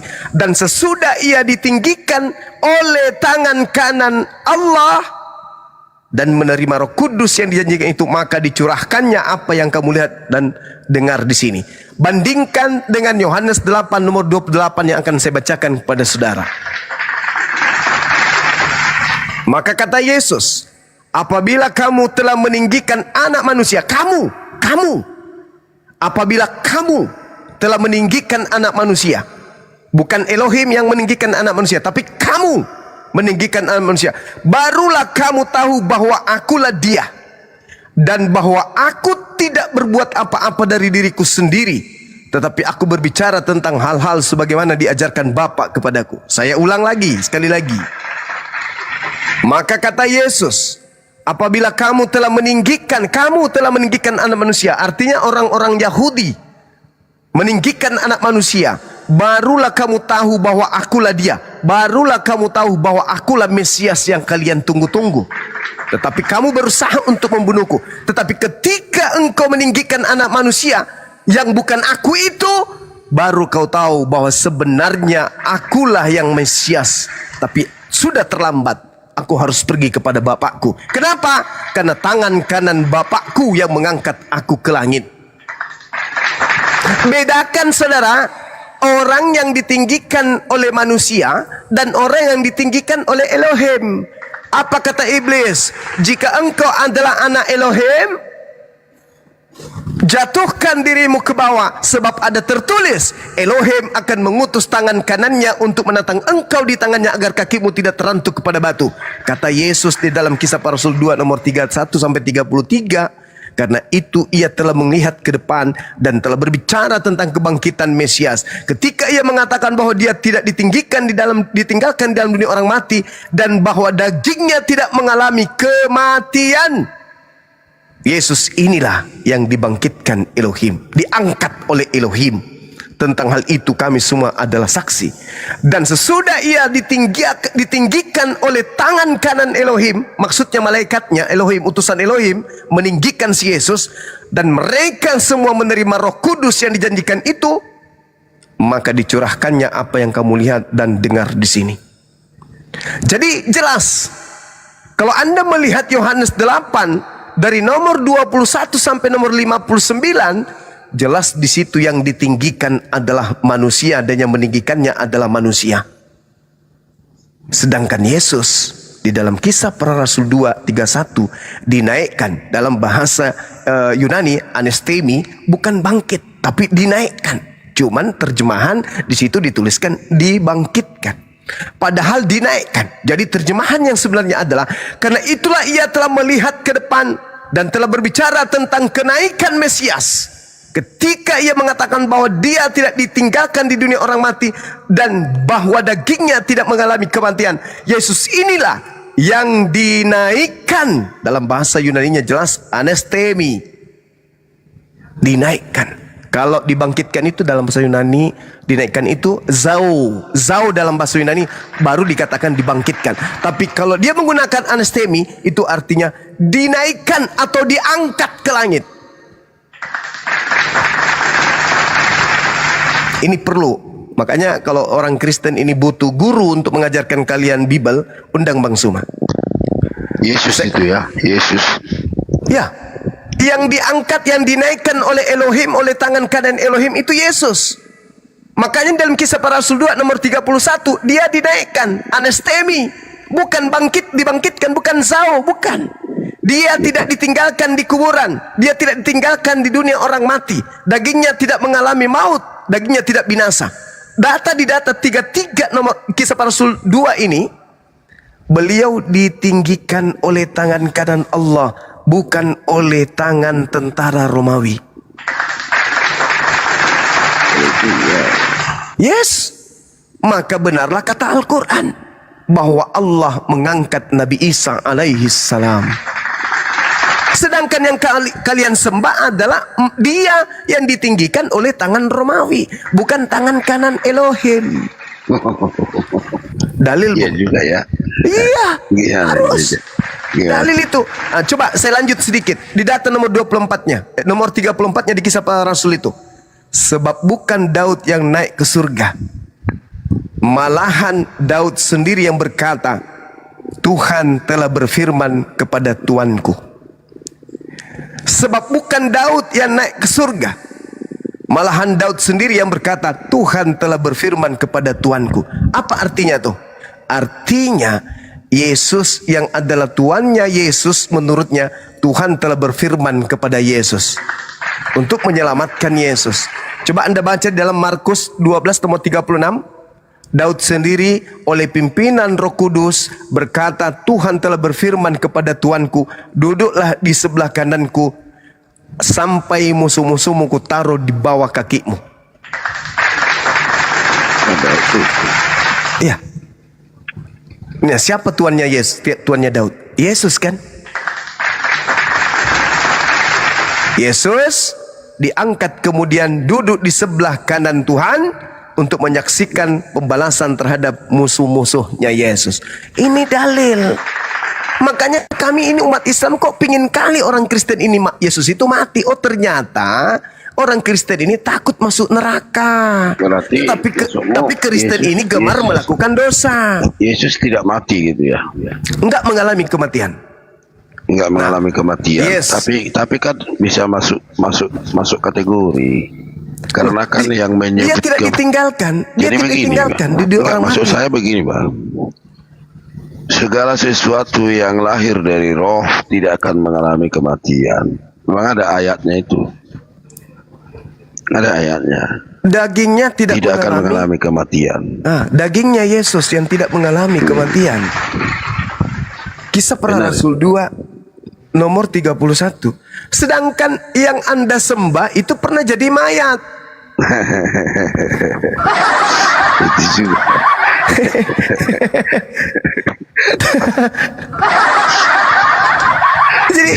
Jadi kalau dia tidak jadi mayat, Nggak kan jadi Tuhan. dia kan belum berkuasa atas maut. Makanya Paulus berkata Jadi, dalam Roma ya. 14 nomor 9. Kalau Yesus masih ini harus mati supaya dibangkitkan untuk menjadi Tuhan bagi orang Kristen. Sayangnya Yesus Bukan. yang asli tidak mengalami kematian. itu kan penjelasan. Yang kalau Paulus itu kan penjelasan. Penjelasan dari kronologi semua yang terjadi. Jadi maksud saya kan begini Pak Juma. Iya, gimana? Yesus itu kan harus jadi penguasa di surga, di bumi, dan di alam maut. Ketika Bang Juma menyatakan kalau dia tidak mengalami kematian, tapi sebetulnya boleh masuk akal. Tapi begini, kematian gimana? ini kan hanya bagi manusia. Kita yang menyatakan kematian itu. Mungkin Tuhan tidak pernah menyatakan kematian, karena Dia maha hidup, ya kan? Dia maha hidup. Jadi kalau kita manusia memang mungkin bisa saja kita menyatakan mengalami kematian. Tetapi yang lebih menjadi fokusnya daripada kronologis kejadian ini, dia harus jadi penguasa di surga, penguasa di bumi, dan penguasa di alam maut. Ketika kalau dia tidak mengalami kematian seperti yang tertulis itu, maka belum sempurnalah kekuasaannya, kira-kira begitulah. Tapi dengan tuh aku Bang Juma enak kali memang, masih banyak lagi lah udah. Abang lama kali datang. Ya. Iya, Bang. Saya habis aku ngantuk kali aku Bang. Sama Oke, Bang oke. Krisna. Oke, Saudara Kris, Iya, menit. menurut saudara Yesus mengalami kematian? Iya, kalau sesuai surat Maryam ayat ini cocok nih. Bang. Artinya Yesus mengalami kematian. Iya, Berapa kali Yesus mengalami kematian? ya sekali. Sekali. Kenapa Yesus disebut mati? Karena rohnya keluar dari jasad. Tidak dijelaskan juga sih. Iya, Mati. kematian itu terjadi pada manusia karena rohnya keluar dari jasadnya, betul? Iya, menurut Oke, iman. baik. Oke, baik. Yesus mengalami kematian menurut versi Kristen. Kemudian setelah mengalami kematian, rohnya kembali setelah 3 hari ke jasadnya. Betul ya? Iya, betul. Nah, setelah itu, Yesus mengalami kematian lagi enggak? Enggak dong. Ya, kalau kepercayaan kami tidak. Nah, Yesus terangkat lengkap dengan daging. Ya, betul. Yang datang kepada Paulus lengkap daging atau cuman roh saja? Tidak dikatakan roh juga, hanya suara yang didengar itu. Ah, suara. Ada daging nggak di situ muncul? Tidak ada. Tidak ada. Kalau rohnya Yesus datang ke bumi, jasadnya di mana? Ya kalau sudah sampai di surga kita tidak tahu lagi bagaimana teman-teman. Jasadnya di surga kan? Betul? Ya bisa jadi. Ah, terus turun rohnya. Berarti rohnya Yesus meninggalkan jasad Yesus lagi. Terjadi nggak kematian lagi? Kalau menurut kepercayaan kami dia tidak harus turun, Bang. Dia tinggal bersuara saja dari atas. Ya kan kalau saya buat perbandingan, Iya, gimana? ketika Musa mendengar gimana? suara Allah dari Musa mendengar suara Allah dari balik pohon, kan tidak perlu Allah turun ke balik pohon kan? Cukup bersuara saja dari tempat. Itu Tuhan, itu Allah. Itu Allah itu Bapa dalam konsep kitab saudara. Ini kita berbicara skala kemanusiaan Yesus. Kan terangkat, manusianya juga terangkat. Ketika ruh turun ke bumi, jaraknya itu berapa mil? Ketika rohnya Yesus turun ke bumi, bertemu dengan Paulus, berarti di atas itu tinggal jasad. Ketika jasadnya Yesus ditinggalkan ke bumi oleh si roh, berarti mayat lagi di atas. Iya, kalau menurut saya tidak perlu harus turun, Bang. Dia tinggal dengan kuasa. Dia bisa melakukan itu. Tidak ada kuasa. Kuasa gimana ceritanya long? Dia dengan jasadnya. Ketika jasadnya ditinggalkan turun ke bumi, maka Yesus mengalami kematian kedua. Itu turun ke bumi, Paulus hanya mendengar suara saja dan itu bisa. Bagaimana mungkin suaranya Yesus yang lengkap dengan jasadnya bisa kedengaran ke bumi kalau tidak diikutkan jasadnya? Bagaimana mungkin? Ya bisa saja atas kuasa Allah bisa jadi. Berarti atas kuasa Allah lagi. Yesus tinggal pensiun. Maka konsep itu tertolak demi akal dan demi dalil. Di dalam Kisah Para Rasul 1 nomor 11 dikatakan oleh malaikat bahwa Yesus yang kau lihat terangkat dari bumi ke langit akan datang kedua kalinya sama seperti engkau ketika melihatnya naik ke langit. Sekarang coba Anda buka di dalam Ibrani 10 nomor 12. Apa yang dikatakan kitab saudara itu? Kalau kita melihat dikatakan begini. Tetapi dia Yesus setelah mempersembahkan hanya sekali korban saja karena dosa, Yesus duduk untuk selama-lamanya di sebelah kanan Elohim. Duduk selama-lamanya. Berarti yang datang ke Paulus siapa? Tidak datang, dia hanya bersuara dari langit, dari surga. Berarti Yesus bersuara dari langit. Ya bisa jadi. Ada nggak nubuatan Yesus kalau dia akan datang dengan pola seperti itu? Persoalannya dia tidak datang, Bang. Dia berarti itu bukan Yesus. Enggak, dia bisa bersuara dari mana coba? Saya minta nubuatannya mana? Apakah itu harus ada nubuatannya dulu? Harus, karena dia menubuatkan tentang kedatangannya dan tata cara kedatangannya serta tanda-tanda kedatangannya. Dia dan malaikat telah membocorkan itu. 1 Kisah Para Rasul 1:11. Ketika Yesus datang menurut malaikat dia lengkap dengan jasad. 2 Yesus sendiri mengatakan tanda-tanda kedatanganku adalah langit tidak bercahaya alias gelap, bulan tak bercahaya alias tidak bersinar, kemudian bintang-bintang berjatuhan. Apalagi? Kuasa-kuasa langit bergemuruh atau berguncang. Aku akan nampak di tengah-tengah langit. Seluruh manusia akan meratap dan seluruh manusia akan melihat aku di awan. Seluruh manusia, itulah tanda kedatanganku. Kata Yesus, kalau ada orang yang mengaku bertemu dengan aku, tapi tidak ada tanda-tanda itu, jangan kamu percaya. Matius 24 nomor 23 sampai nomor 27. Camkanlah, aku telah mengatakannya terlebih dahulu. Jika ada orang berkata, bertemu dengan Kristus atau Mesias di padang gurun, bertemu dengan Yesus dalam bilik, jangan kamu percaya. Sebab kedatanganku nanti sama seperti kilat yang menyambar dari timur sampai ke barat, disertai dengan tanda-tanda. Matahari menjadi gelap, bulan tak bercahaya, bintang-bintang berjatuhan dari langit ke bumi.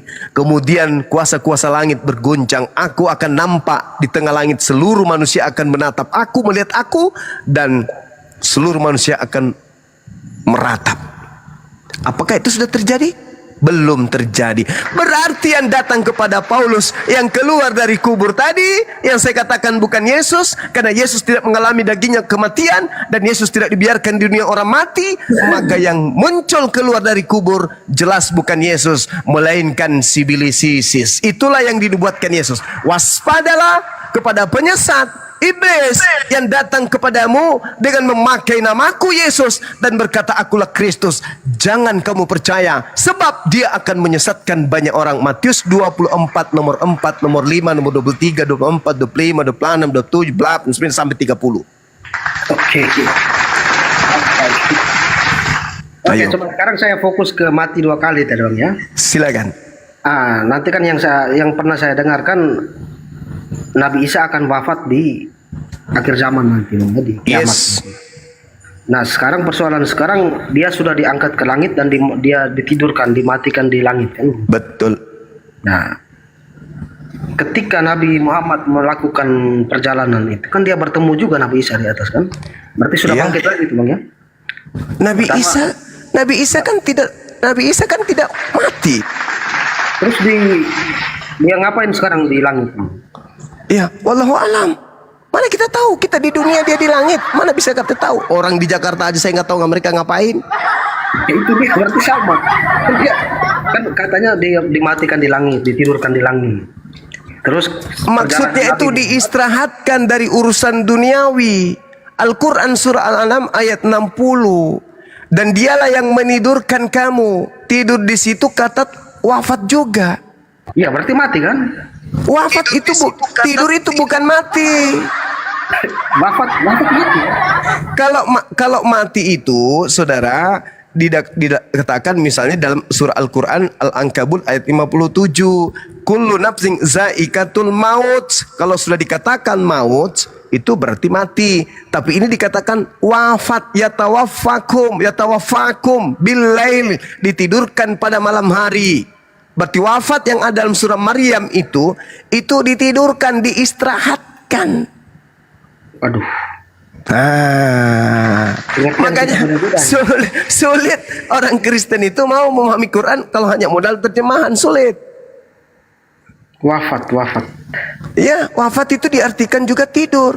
Dalilnya Al-Quran surah Al-An'am, wafat itu tidur, Al-An'am ayat 60. Berarti sebentar Bang Suma wafat dulu nih sebentar. Yes, betul. Kita mati kecil. Sudah mati kecil lagi. Kalau mati besar itu ya sudah meninggal, roh sudah nggak balik lagi ke jasad. Yang dialami oleh yang kamu sembah. Sedangkan Yesus jelas di dalam Kisah Para Rasul 2, dagingnya tidak mengalami kematian. Dalil itu, Bang. Repot kalau definisinya kita beda-beda ini. Berarti sebentar semua makanya dudukkan perkara itu pakai dalil, perkaranya pakai dalil, pakai akal. Makanya nasihat Nabi kami mengatakan jangan kau menolak Bible, jangan kau tolak, tapi jangan juga kau terima. Apa hikmahnya? Oh, ternyata di dalam Bible itu ada ilmu, tapi kedudukannya bukan firman Tuhan. Makanya jangan terima, jangan kau tolak. Pelajari, baca, pahami isinya, silakan. Tapi jangan kau terima sebagai firman Tuhan. Dan jangan pula kau tolak sebagai karangan murni, karangan. Karena Allah mengatakan dalam Al-Quran bahwasanya mereka mencampur adukkan antara hak dan yang batil, antara firman Tuhan dengan karangan manusia. Ya ahlal kitab, lima talbisunal haqqa bil batil wa taktumul haqqa wa antum ta'lamun. Engkau tahu itu bukan firman Tuhan, engkau gabungkan dengan firman Tuhan. Mengapa? Itu kata Allah. Padahal kau tahu kebenaran itu. Nah, inilah kenapa disebut orang Yahudi itu bangsa tegar tengkuk. Gitu, tapi tidak semua, tapi kebanyakan dari mereka. Begitu saudara, mungkin teman-teman kita yang muslim masih ada yang monitor, silakan dilanjutkan materi ini. Bang Handi mungkin ada yang mau dipertanyakan, atau ada iklan dari Bang Kaisar atau dari Bang Ali. Silakan Bang Rizal. Hoi! Assalamualaikum. Bang Andi. Assalamualaikum warahmatullahi wabarakatuh. Ya. Ya mana engkaukah itu? Ya Tuhan, engkaukah itu? Ya, bukan. Bukan. Lanjut. Iya, hanya definisi kita soal wafatnya beda-beda, ini yang repot kita mau diskusi. Kita dulu Chris, iblis itu musuh atau teman nih, Chris? Bukan musuh, bukan teman juga. Terus apa dong si iblis itu? Musuh atau teman? Bukan musuh, bukan teman, dia penggoda. Dia apa? Penggoda. Menggoda siapa? Ya kita, menguji kita kan. Untuk berbuat apa? Jahat pastinya. Nah. Jadi iblis menggoda berbuat jahat. Artinya musuh atau teman itu? Saya tidak bisa katakan musuh juga. Baik atau tidak itu?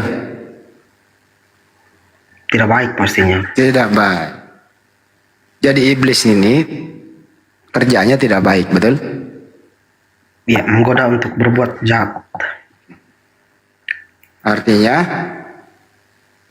Iblis menggoda tentara Romawi membunuh siapa? Yesus.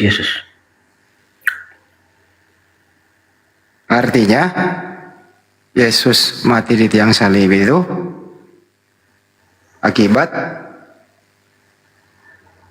digoda oleh si Bilisis pelakunya, betul? Sibilisis. Ya betul kan, tugasnya seperti itu kan dari zamannya Adam itu. Memang dia ciptakan untuk itu. Artinya si Bilisis berhasil mempengaruhi manusia melakukan kejahatan, betul? Betul. Siapa yang mempergunakan atau siapa yang memanfaatkan atas perbuatan si Bilisis ini? Memanfaatkan apa nih? Atas kematian orang yang di tiang salib itu. Yang kita tahu itu dia sudah bangkit, Bang, bukan dia mati terus.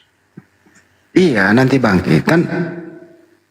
Kalau tidak ada si Bilisis yang menggoda manusia membunuh kan artinya tidak ada Kristen, betul? Tetap ada pengikut Kristus, tetap ada. Walaupun dia tidak mati. Oh, jadi Yesus itu nggak perlu mati, tetap ada Kristen. Ya, pengikutnya tetap harus ada. Nah, kalau begitu, menurut kamu, sebaiknya anak Maria ini disalib atau tidak disalib? Sebaiknya sih tidak. Sebaiknya tidak. Artinya yang disalib bukan anak Maria, toh? Betul? Ya, tetap anak Maria. Tetap anak Maria yang disalib. Abang tanya seperti itu, kalau menurut saya sebaiknya tidak. Sebaiknya tidak. Sebenarnya kan sudah terjadi.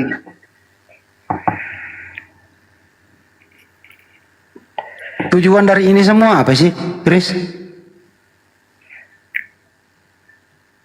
Tujuan Yesus disalib.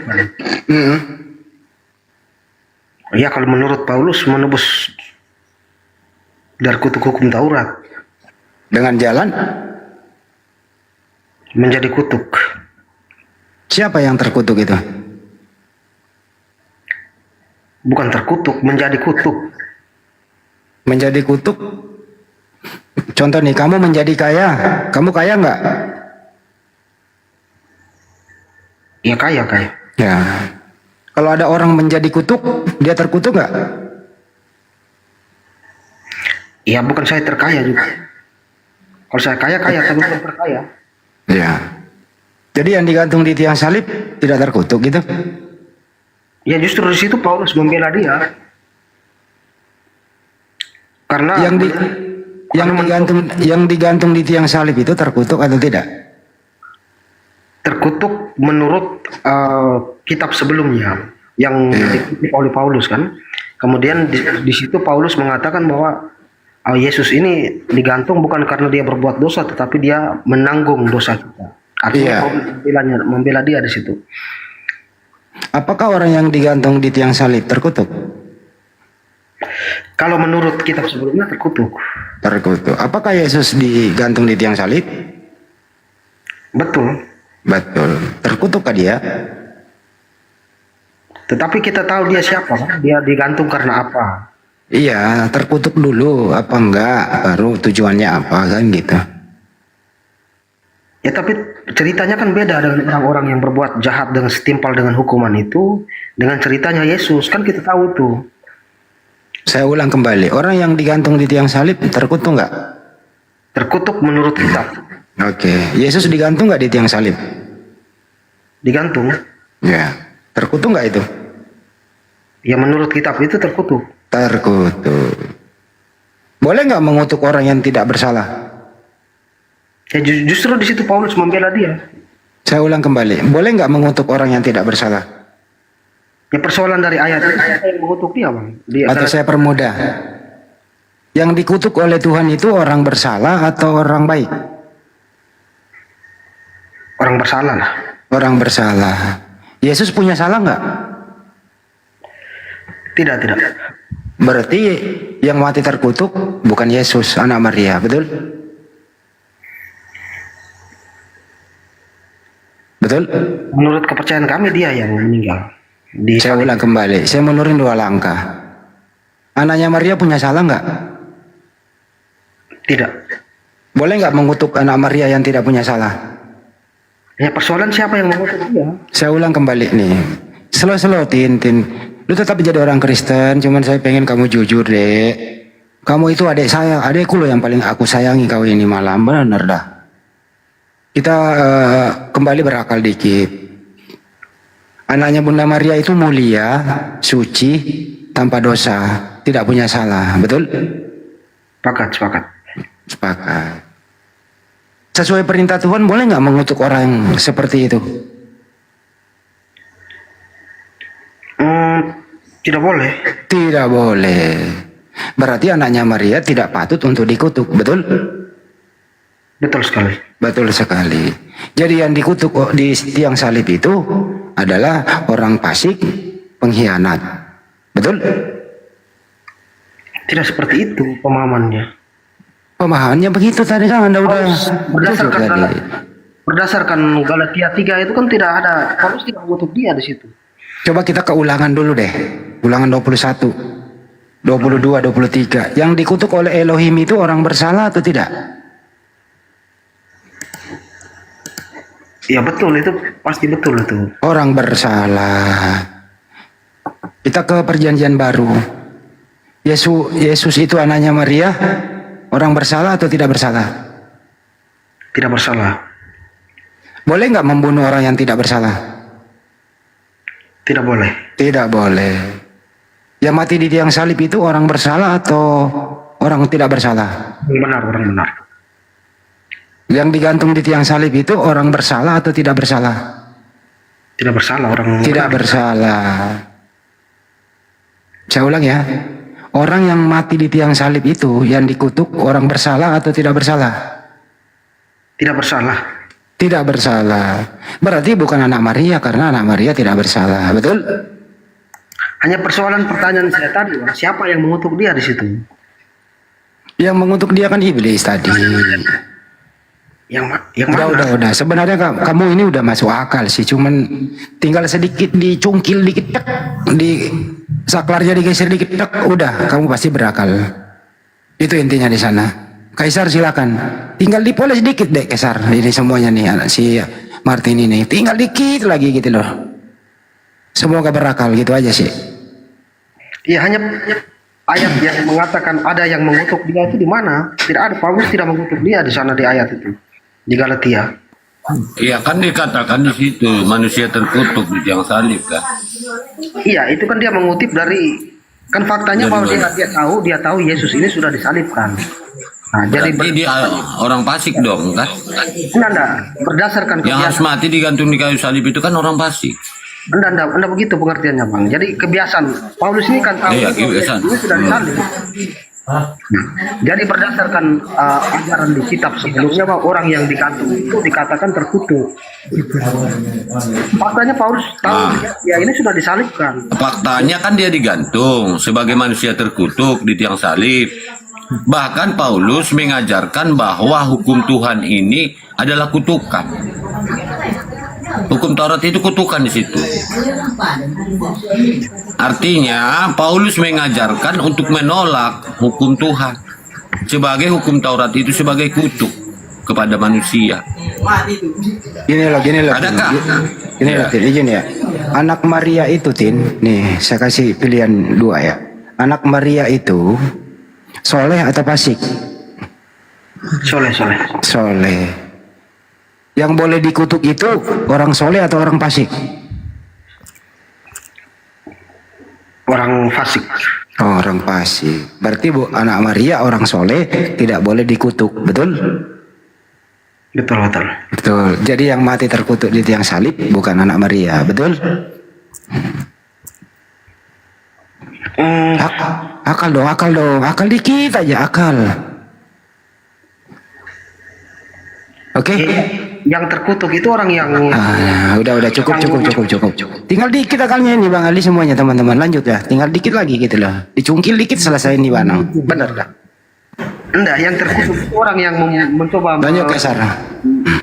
membunuh dia itu orang yang terkutuk yang Yudas dan kelompoknya itu. Jadi bukan Yesus yang terkutuk orang yang mencelakai dia. Akui sendiri bukan Yesus yang terkutuk, berarti bukan Yesus yang mati di tiang salib. Iya, Anak Maria itu. Udah Paulus cukup. Sebenarnya kau Martin, kamu udah jujur, cuman kamu belum terbuka kejujuranmu di sini. Tinggal dikit lagi gitu loh. Jujur aja, berakal dikit. Tetap kau jadi orang Kristen kok nggak apa-apa. Yang penting kau jujur gitu loh. Yes. Gitu loh bro. Kita sepakat nggak kita memuliakan anaknya Maria bareng-bareng di sini ya? Kita bareng-bareng di ruangan ini nih, di room ini. Kita memuliakan anaknya Bunda Maria. Sepakat? Sepakat. Sepakat. Sepakat. Martin, sepakat? ya sepakat. Sepakat. Nah, iyalah. Kita bareng-bareng di sini sepakat tidak mengutuk anaknya Bunda Maria. Sepakat? Sepakat. Sepakat? Sepakat. Martin, sepakat? Sepakat. Sepakat. Kita sepakat di sini bareng-bareng bahwa yang terkutuk adalah orang fasik. Sepakat? Sepakat. Artinya kita sepakat di sini yang mati terkutuk di tiang salib bukan anaknya Maria. Sepakat? Martin. Sepakat. Sepakat saya. Sepakat. Terima kasih. Lanjut. Martin, kira-kira sepakat nggak? Oh yang Yang terakhir dikutuk di Kalau yang Oh, terakhir. aduh. Lagi katanya. Aduh. begini saja bang, begini. Yang lain sepakat, baru ini ya nggak sepakat lagi. Nah, Gini, iya. Gimana? Terus, lanjut. anggap saja Paulus belum mulai menuliskan kitabnya, atau anggap saja belum mendengar suara di padang gurun lah. Anggap saja Paulus belum mengalami peristiwa itu. Sekarang persoalannya, berdasarkan kitab Yesaya itu, Yesus ini dikatakan terkutuk atau tidak berdasarkan Yesaya itu. Sebelum Paulus menulis ini, kita pakai patokan di Gini. kitab. Saya bandingkan ajaran Paulus dengan Yesus. Ajaran Yesus itu Tuhan Elohim itu mengasihi Yesus. Sepakat? Sepakat. Sepakat. Ajaran Paulus itu tertulis ada orang yang mati terkutuk di tiang salib. Sepakat? Sepakat. Ya, yang mana yang bagus? Elohim menyayangi, Elohim memberkati Yesus, atau Paulus mengutuk Yesus? Yang mana yang Anda pegang? Opsi keduanya, Paulus tidak mengutuk Yesus. Galatia 3:13 apa yang nulis? Dia di situ kan Paulus mengatakan dia menjadi kutuk karena kita kan. Iya, berarti kau percaya toh ajaran Paulus? Nah persoalannya Paulus yang Paulus tahu itu kan dia sudah digantung. Saya ulang kembali, mundur 2 langkah. Ajaran Yesus, Elohim itu menyayangi Yesus, betul? Betul. Ya. Yesus berkata, Yesus dikaruniai, dia mengaruniakan anaknya yang tunggal, betul? Betul. Itu ajaran Yesus, betul? Betul. Elohim mengaruniakan menyayangi Yesus. Boleh nggak anak Elohim yang disayangi Elohim ini dikutuk di tiang salib? Boleh atau tidak?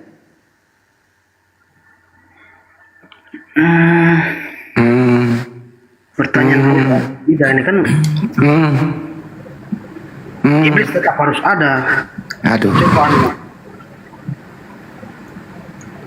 Jadi sepakat ya bahwa tidak boleh membunuh, tidak boleh mengutuk orang yang soleh, orang yang taat, orang yang mulia seperti anaknya Bunda Maria. Tidak boleh dia dibunuh dan dikutuk. Sepakat?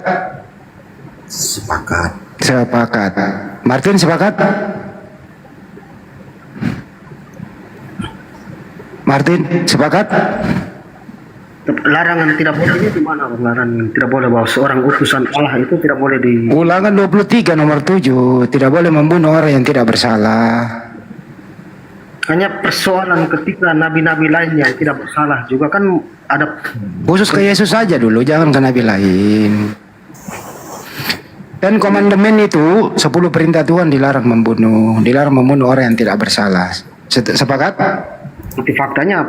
Sepakat. Yesus tidak punya salah, berarti tidak boleh dibunuh. Sepakat? Sepakat. Berarti yang mati di tiang salib adalah orang fasik yang banyak dosa. Sepakat? Jadi bukan Yesua atau bukan Yesus anak Maria yang mati di tiang salib. Sepakat? Ketika saya menyepakati itu pun Tadi udah mulai dikit loh, belum lagi gitu loh. Bantu saya dong. Aduh ya Allah, nih baunya. begini Bang Andi, begini. Ketika Bantu saya. Saya pengen mau bantu saya bahasa Indonesia nih.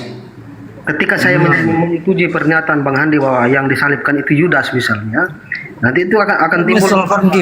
Saya nggak menyebut nama, saya menyebut ciri-ciri yang dikutuk, ya ciri-ciri. Saya nggak menyebut nama, gitu ya. Jadi jangan menyebut nama dulu. Ada pengganti. Saya nggak ngomong sama kamu. Saya nggak ngomong sama kamu lu. Hormati diri dan keluargamu, bro. Ya, di sini room terhormat. Hormati dirimu lah. Jangan kau pakai gayamu di rumah orang tuamu lagi ngobrol sama orang tua di dalam rumah. Tiba-tiba kamu pulang ke rumah, banting pintu, banyak tamu di rumah. Jangan. Sopan dikit, beradab. Ya, jangan ganggu. Contoh nih, orang tuamu lagi nerima tamu, asik-asik ngobrol sama orang tua. Kok tiba-tiba datang nyelonong? Gitu loh. Jangan. Hormati diri dan keluargamu di sini, oke? Gimana, Tin? Masihkah Anda ingin berakal, bro? Ketika saya misalnya menyetujui pernyataan Abang bahwa yang disalibkan itu bukan Yesus, yang diserupakan, nanti akan timbul masalah baru lagi. Masalah apa? Ya ibunya tertipu, dan yang menipunya itu Allah.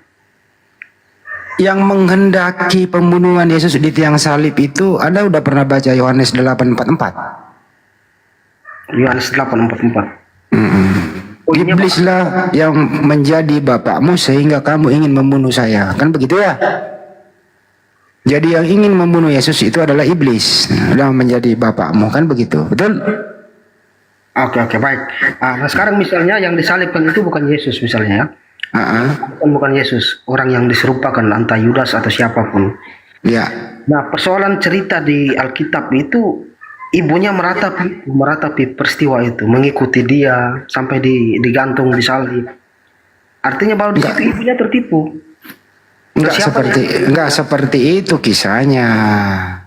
Ibunya itu udah tahu bahwa anaknya ini memang tidak diterima di tempatnya. Bahkan memang ibunya tahu bahwa anaknya mau dibunuh.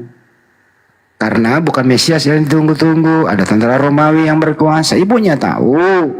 Makanya Yesua Amasya itu berdoa semalaman. Bahkan malaikat memberi kekuatan berdoa agar doanya diterima. Ibrani 5 nomor 7. Karena kesolehannya dia diselamatkan dari maut, doanya didengarkan. Artinya doa anak soleh ini yang namanya Yesus diijabah oleh Tuhannya sehingga diselamatkan dari maut. Artinya yang kena maut di tiang salib bukan anaknya Maria. Nah yang kau tuhankan itu, yang mati di tiang salib bukan anaknya Maria. Silakan saja menuangkan dia, nggak masalah. Tapi jangan tuhankan anak Maria, bukan dia yang disalib. Sepakat? Hanya tidak ada datanya untuk menjelaskan. Ya silakan Anda malam ini berganti Tuhan, bukan anak Maria, tapi Yesus yang lain. Yesus berkata, waspadalah terhadap Mesias palsu. Jadi yang Anda tuhankan itu bukan Mesias asli, tapi Mesias palsu yang dikutuk di tiang salib. Terima kasih. Lanjut yang lain. Saya mau minum kopi campur minyak rem. Tin, apa kabar Tin? Baik Bang.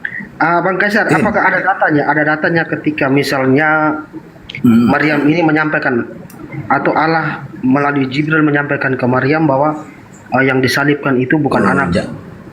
Jangan melebar ke situ dulu, Tin. Aku mau membawa kau di 1 Korintus 15:15, Tin. Itu ajaran siapa, Tin?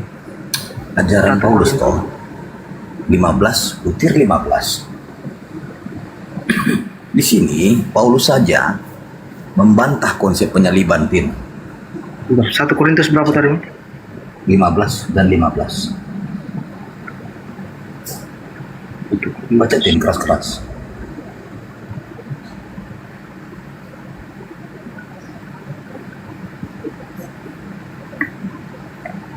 Apa di situ ditulis Tin? Lebih daripada itu kami ternyata berdusta terhadap Allah. Karena tentang dia kami katakan bahwa ia telah membangkitkan Kristus. Padahal ia tidak membangkitkannya. Kalau andaikan kata benar bahwa orang mati tidak dibangkitkan. Di sini pemahamanmu bagaimana itu membacanya itu, Tin? Sebentar.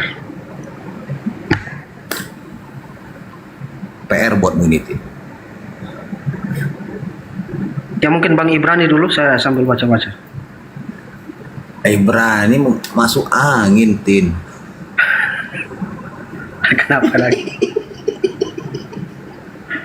Bang Ibrani monitor di apa dulu? Lanjutkan. Sebenarnya Pak Martin ini sedikit lagi digeser dikit saklarnya berakal dia. Dikit lagi. Baca, Tin, dan pahami dengan hikmat, dengan rendah hati 1 Korintus 15:15. Lebih daripada itu, kami ternyata berdusta terhadap Allah, karena tentang dia kami katakan bahwa ia telah membangkitkan Yesus, padahal ia tidak membangkitkannya. Kalau andai kata benar bahwa orang mati tidak dibangkitkan. Jadi jangan cerita penyaliban, Tin. Sedangkan di sini kau sudah diajarkan bahwasanya tidak ada yang namanya penyaliban. Bahkan mati dan bangkit lagi pun tidak ada di sini, Tin. Ada. Ini ayat 14-nya begini, Bang. Tetapi andai kata Kristus tidak dibangkitkan, maka sia-sialah pemberitaan kami dan sia-sia jugalah kepercayaan kamu. Ya, baca 15-nya. Baca 15-nya dong. Jangan kebangkitan. Baca 15-nya. Coba. Jangan kau 14 aja kau baca, 15-nya ini. Ya, artinya ini 15 ini kan kelanjutan dari 14 ya, Bang. Kan ke 14 ya. 14 itu bercerita tentang kebohongan dan 15 ini bercerita tentang 14 kebohongannya. Ini kan dia bilang andai kata Kristus tidak bangkit. Artinya kalau seandainya benar Kristus tidak bangkit, maka di 15-nya bahwa Paulus bilang kami telah berbohong terhadap Allah. Iya kan? Nyambungnya dari lebih daripada itu kami ternyata berdusta. Ya, itu seandainya karena tentang dia kami katakan bahwa ia telah membangkitkan. Karena ingat, karena tentang dia kami katakan bahwa ia telah membangkitkan Kristus, padahal ia tidak membangkitkannya. Ya, tidak begitu pengertiannya. Ini jelas sekali pengertian. Ayat 15 itu kecuali seandainya itu benar Kristus tidak bangkit. Kan faktanya Kristus bangkit. Jadi maksud Paulus bahwa seandainya Kristus itu tidak bangkit, maka apa yang mereka sampaikan itu bohong semua. Memang bohong semuanya. Ya enggak, ini kan dia pakai andai kata di 14-nya nih. Tetapi andai kata Kristus tidak dibangkitkan, maka sia-sialah pemberitaan. Jangan kebangkitan. Izin dulu, saya masuk lagi bentar. Melebar ini. Martin, dengarkan baik-baik. Menurut Elohim, sesuai akal, Yesus itu A. diselamatkan, B. dibiarkan dibunuh. Coba Martin jawab.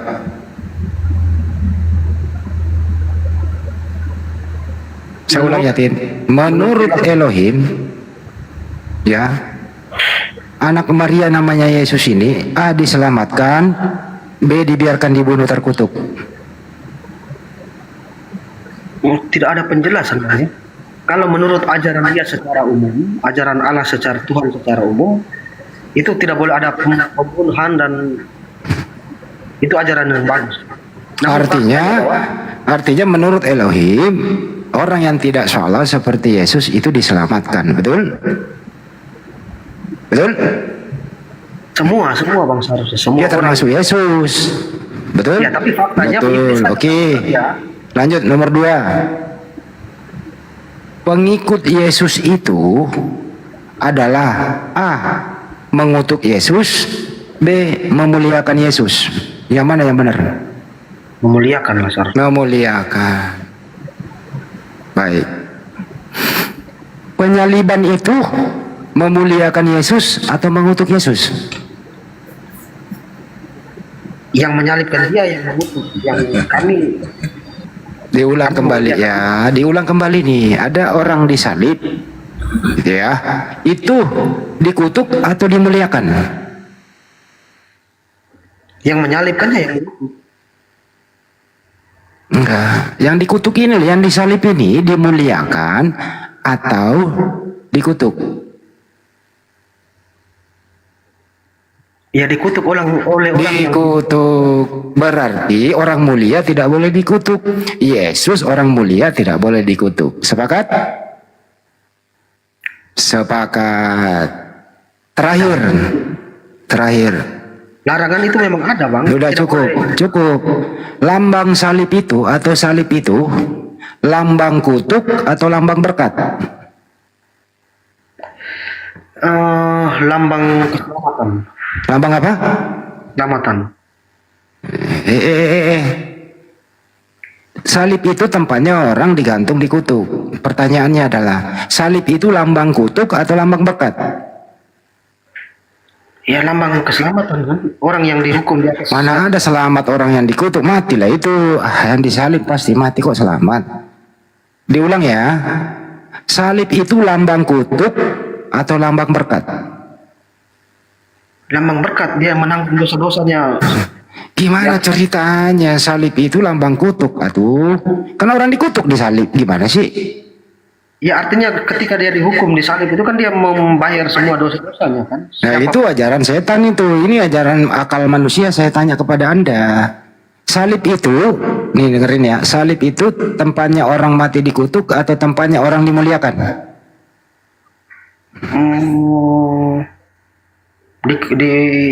Kutuk lah. Ya, berarti salib adalah lambang kutuk, betul? Tidak juga. Lah, saya ulang kembali, mundur selangkah. Salib itu tempatnya orang mati dikutuk atau tempatnya orang dimuliakan? Dikutuk. Oke, jadi salib adalah lambang Lambang kutuk. Ah, pinter, terima kasih. Jadi jangan pakai salib lagi. Oke, udah Bang Kesar, udah jujur dia. Akhirnya jujur juga Bang Kesar, lanjut. Udah. Ya, lambang keselamatan. Apanya lagi? Kok balik lagi? Ya lah. Lambang kutuk bukan lambang keselamatan itu. Masa sel juga lambang kutuk. Kan tempat orang dihukum itu bukan lambang kutuk. Lambang menembus dosanya. Kalau ketika orang mencuri dan sebagainya ditembusnya di penjara sana. Berarti bukan penjara, itu tempat berkutuk. Jadi ibaratnya kalau dia disalibkan di sebuah WC duduk, apakah mau kalian pakai kalung itu? Kalung dengan berlambangkan WC duduk. Yang mana Itu disalibkan lambang. Ya mana tahu. Dia disalib atau diikat ya, dia disalib di cincinnya sumur. Maukah kalian memakai lambang sumur itu? Mau nggak? Atau dia dipaku, disalib dia di satu ekor keledai. Maukah kalian memakai kalung ataupun lambang keledai? Ya disalib kan harus Sudah jelas. Sekarang kutanya samamu, hukum kutuk salib itu hukum dari mana? Yahudi kah atau Romawi? Di kitab itu yang Paulus kutip dari kitab apa itu? Saya juga belum cari tahu. Itulah kau kan. Di Galatia 3 itu kan dia mengutip dari ayat kitab sebelumnya kan? Sebelum Yesus disalib, sudah ada banyak orang disalib. Sekarang salib itu adalah lambang kutukan. Lambang orang yang terkutuk, yang dihukum mati karena terkutuk. Dari mana kau bilang itu lambang keselamatan? Ya kan menurut kepercayaan kami dia bangkit lagi, itu lambang tanda keselamatan. Menurut kepercayaanmu, menurut kepercayaan Romawi apa? Yang menentukan hukum kutuk itu, yang menentukan hukum penyaliban itu, bangsa Romawi. Itu adalah hukuman untuk orang-orang yang terkutuk, harus disalib. Kenapa kalian bikin jadi lambang keselamatan? Kan mencuri namanya itu. Hukum orang, hukum desa orang kau curi, kau bikinkan ke hukum desamu kan? Kau curi itu kebijakannya. Dari mana kau belajar kayak gitu? Rasional lah Martin. Kalau bukan lambang keselamatan ya lambang penebusan lah.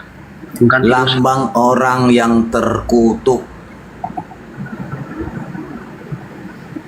itu dari bangsa Romawi.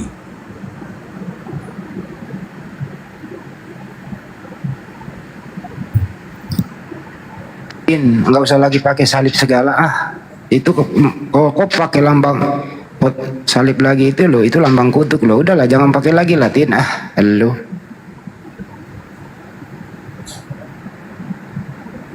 Tahu, kalau kau baca sejarah, ya, salib itu adalah simbol kekejaman dan penyiksaan manusia yang mendalam. Belajar kau Martin. Dari mana kau dapat ajaran bahwasanya salib itu adalah lambang keselamatan? Sedangkan salib ini adalah hukuman dari bangsa Romawi.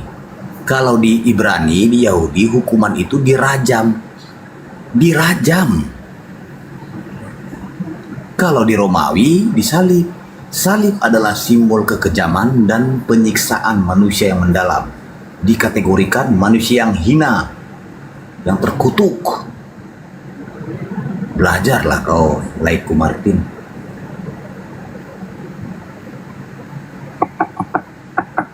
Kesimpulannya, Tin, kita sepakat semua di sini. Marilah kita memuliakan anaknya Bunda Maria. Sepakat, Bun? Ya itu pasti. Pasti. Kalau kita sepakat memuliakan dia, berarti anaknya Maria tidak terkutuk. Sepakat? Tidak. Memang tidak terkutuk. Dia Sepakat. Berarti yang terkutuk di tiang salib bukan anaknya Bunda Maria. Sepakat?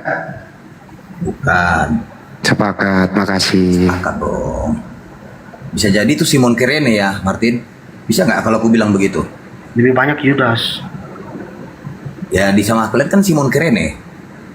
Karena apa? Di waktu dia membantu atau membawa salib itu kan Simon Kirene. Habis itu ikut nggak dia tersalib? Kalau menurutmu? Iya itu dia hanya bantu beberapa. Membantu. Tidak lama lah dia Bang. Ya kalau persoalan yang disalibkan itu Simon Kirene, ya wajahnya tetap Simon Kirene, bukan diserupakan. Kalau aku bilang Simon Kirene gimana? Ya pasti mamanya pasti tahu lah anaknya sama Simon. Nah, sekarang sudah belajar kau tentang Baca nggak, Tin? Yang mikul salib itu dari bawah ke atas itu ada 2 orang loh yang mikul salib. Kamu udah pernah baca datanya? Iya, hanya persoalannya nanti bertabrakan semua, yang ada yang bilang orang yang berbuat jahat yang menjual Yesus yang disalibkan tiba-tiba Betul kata Bang Kesar, ada 2, ada Simon Kirene yang menggantikan dia gitu. Lanjut.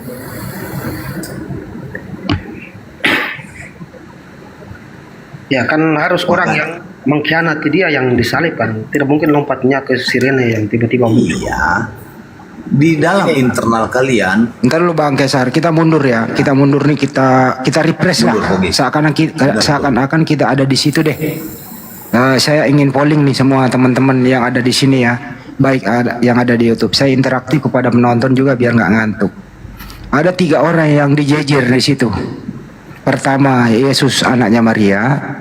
Yang kedua ada Yudas. Yang ketiga ada Simon Kirene. Pertanyaannya, kita ada di situ ya, di polling nih semua nih.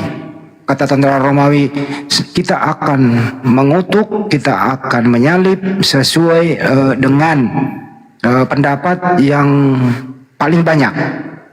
Saya tanya semuanya di sini, yang manakah Anda setujui yang dibunuh oleh tentara Romawi di antara ketiga orang ini? A. Yesus anak Maria. B. Yudas. C. Simon Kirene. Martin dulu. Yang mana yang Anda pilih? Yudas. Yudas. Iya. Yang lain silakan. Tapi ada lagi versinya Martin. Entar dulu ini kita lihat dulu netizen semua nih. Yang mana ya? Yudas Di semua. Zulkifli atas dijawab dong, yang mana Anda pilih? Yesus atau Yudas? Simon Kirene kita buang lah. Ya ada 2 aja ya. Simon Kirene kita buang. Kalau kita ada di situ sesuai polling, karena tentara Romawi meminta polling nih. Yang manakah yang harus dibunuh terkutuk? A. Yesus anak Maria. B. Yudas. Jawab semua cepetan. Langsung fix Yudas ini. Martin milih siapa, Martin? Yudas. Yudas. Woi, udah mulai, udah dikit Oke, udah lagi. mulai Bang. normal. Tepuk tangan, udah mulai normal ya. Lanjut, udah. Dikit lagi nih. Dikit lagi kau kalau begitu.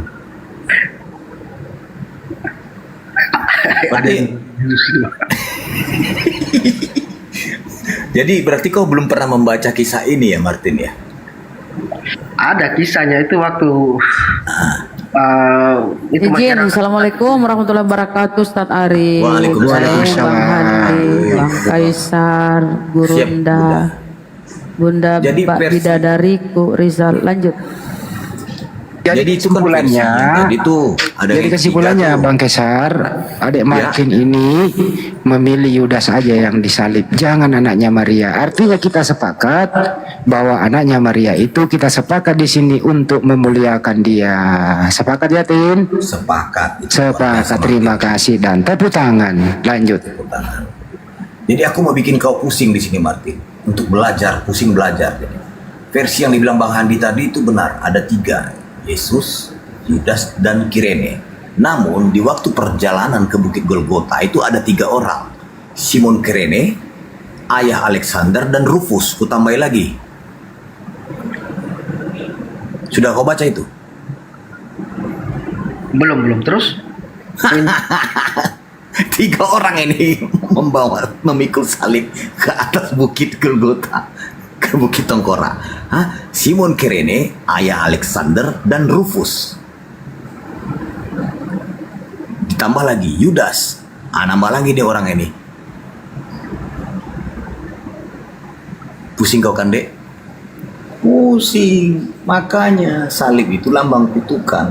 Dan orang yang terkutuk adalah orang yang hina, yang harus dibunuh karena yang dibun-bun karena kejahatan, karena dosa. Yesus tidak punya kejahatan dan tidak berdosa. Jadi otomatis kesimpulan yang kau pilih tadi betul. Kau menyimpulkan bahwasanya yang harus disalib itu Yudas. Udah cocok itu. Sedikit lagi kau itu. Sedikit lagi, Martin. Belajarlah kau. Jadi di sini ku bawa kau untuk belajar berpikir lagi. Kau cari yang namanya Simon Kirene siapa, Alexander, dan Rufus. Silakan Bunda. Lanjut, Bun. Kenapa dia udah mau bersahadat? Dikit lagi, Bun. Martin ini akalnya udah berfungsi bahwa kita harus memuliakan anaknya Maria. Itu fungsi akalnya di sana udah masuk gitu, Bun. Oh, Masya Allah. Moga secepatnya dapat hidayah, Bang ya. Itulah tanda-tanda akan mendapat hidayah. Jadi tinggal apa yang ini, Bang? Tinggal apa sehingga kamu masih menunda bersahadat? Jadi nanti di akhirat nanti, Tin, kalau kau ditanya, kenapa kau menghukum saya? Ya, misalnya Martin, kenapa kau menghukum misalnya Edis? Dia kata Yesus, kenapa kau dulu mengatakan aku terkutuk? Kau Martin, minggir dulu. Kamu saya beri tempat khusus dulu karena kamu memuliakan saya waktu kamu hidup. Gitu loh, Tin, loh. Kira-kira begitu analoginya nanti. Edis akan diberikan hukuman berat karena dia tetap percaya Yesus terkutuk. Martin dipinggirkan dulu, makan bakso sepuasnya, menikmati dulu alam bebas karena kamu memuliakan Yesus waktu kamu hidup. Kira-kira begitu analoginya, Martin. Masuk akal? Belum. Misalnya contoh nih, di akhirat nanti setelah kamu mati ditanya, Martin, waktu kamu hidup kamu memuliakan saya atau kamu mengutuk saya? Kau jawab apa, Tin? Kami memuliakan, bahkan menuankan. Artinya kau selamat. Artinya bukan Yesus yang mati dikutuk, betul?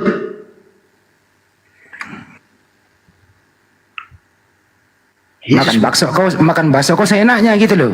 Jangan ikutin Edis. Edis itu mengutuk Yesus. Itu kira-kira ya.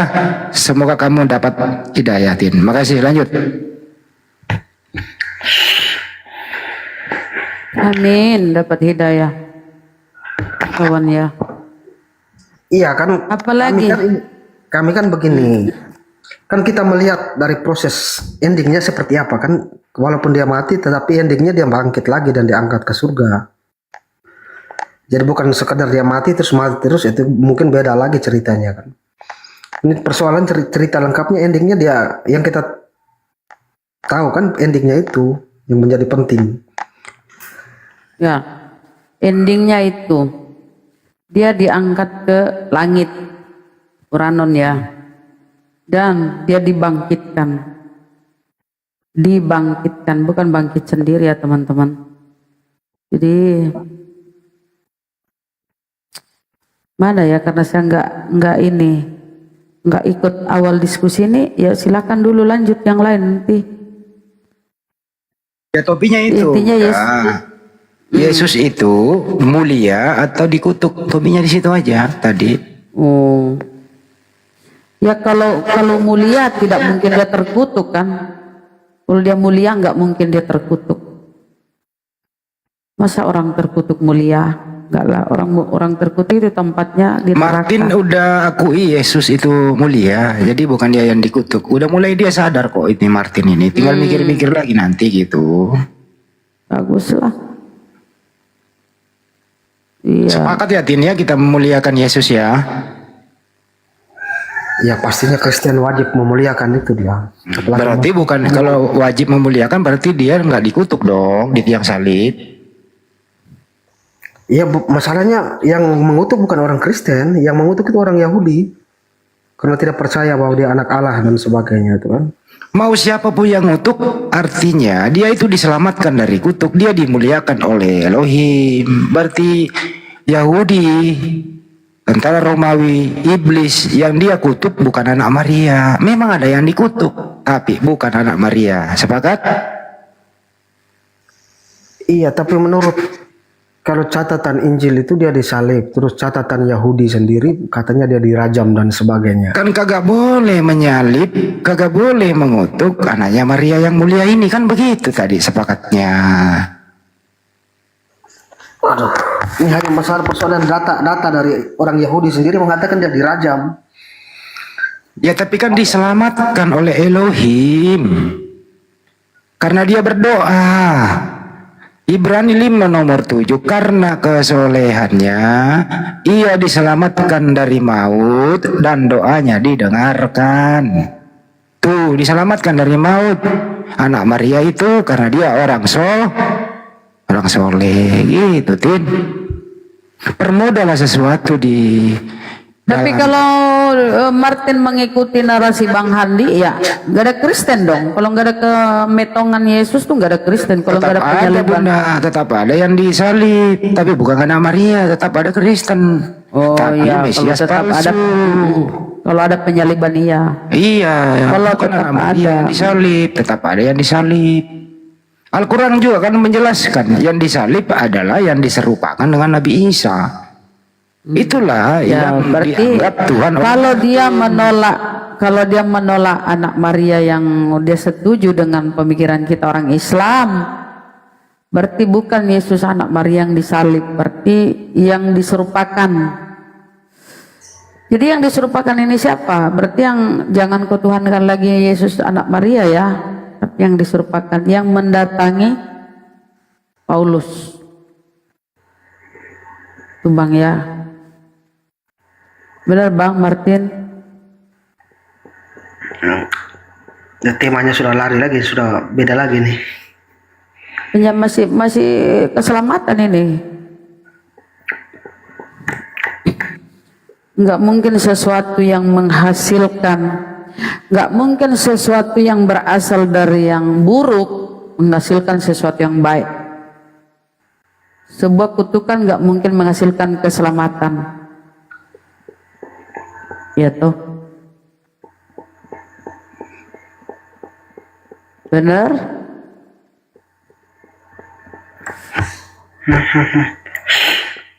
Iya, kalau Bang Andi mengatakan tadi bahwa diselamatkan dari maut ini pengertiannya bahwa mati dulu baru diselamatkan atau belum mati sudah diselamatkan? Diangkat hidup-hidup, Tin. Itu ada di Bible, itu ada orang yang tidak pakai baju linen itu pergi meninggalkan di sana begitu. Kan diselamatkan, doanya didengarkan, diselamatkan dari maut. Gitu loh ya.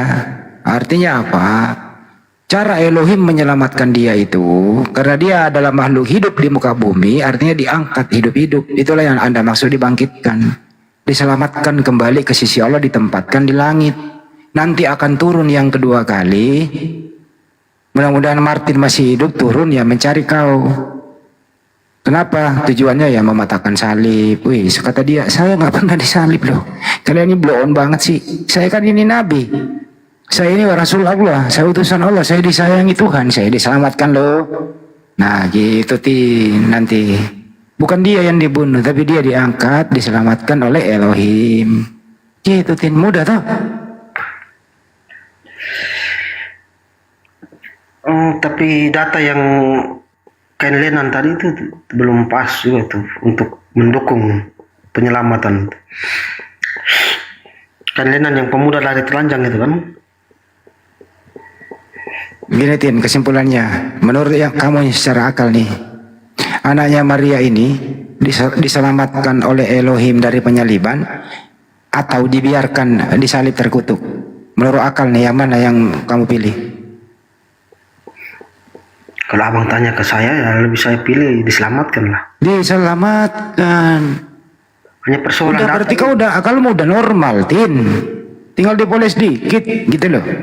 Ya, Kita kalau sepakat bahwa Elohim itu menyelamatkan utusannya yang namanya Yesus. Selesai di sini. Kalau diselamatkan artinya dia tidak disalib.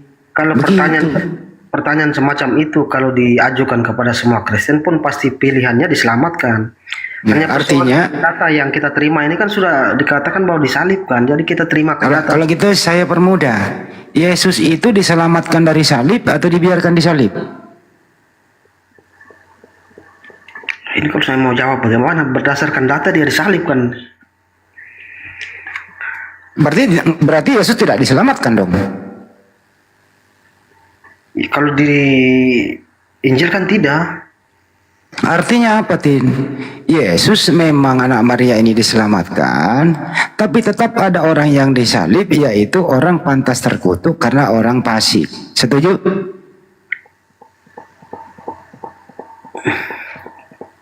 Lu pakai akal, Tin, cepat ini lu pakai akal nih. Hilangkan dulu doktrinmu, tapi lu pakai akal aja dulu.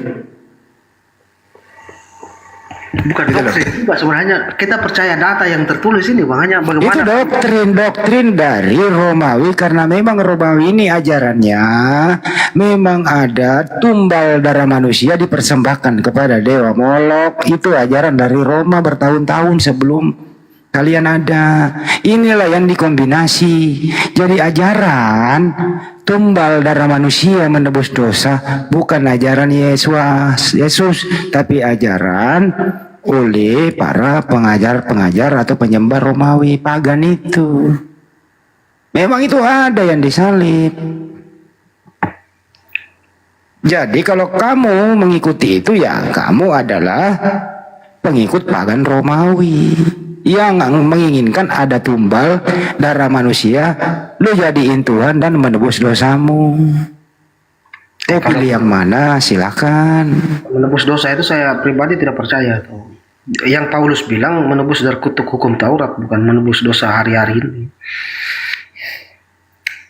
Itu aja sih, Tin. Lu hilangkan dulu doktrinmu, bro. Kok lu tinggal dikit lagi lu berakal gitu ya.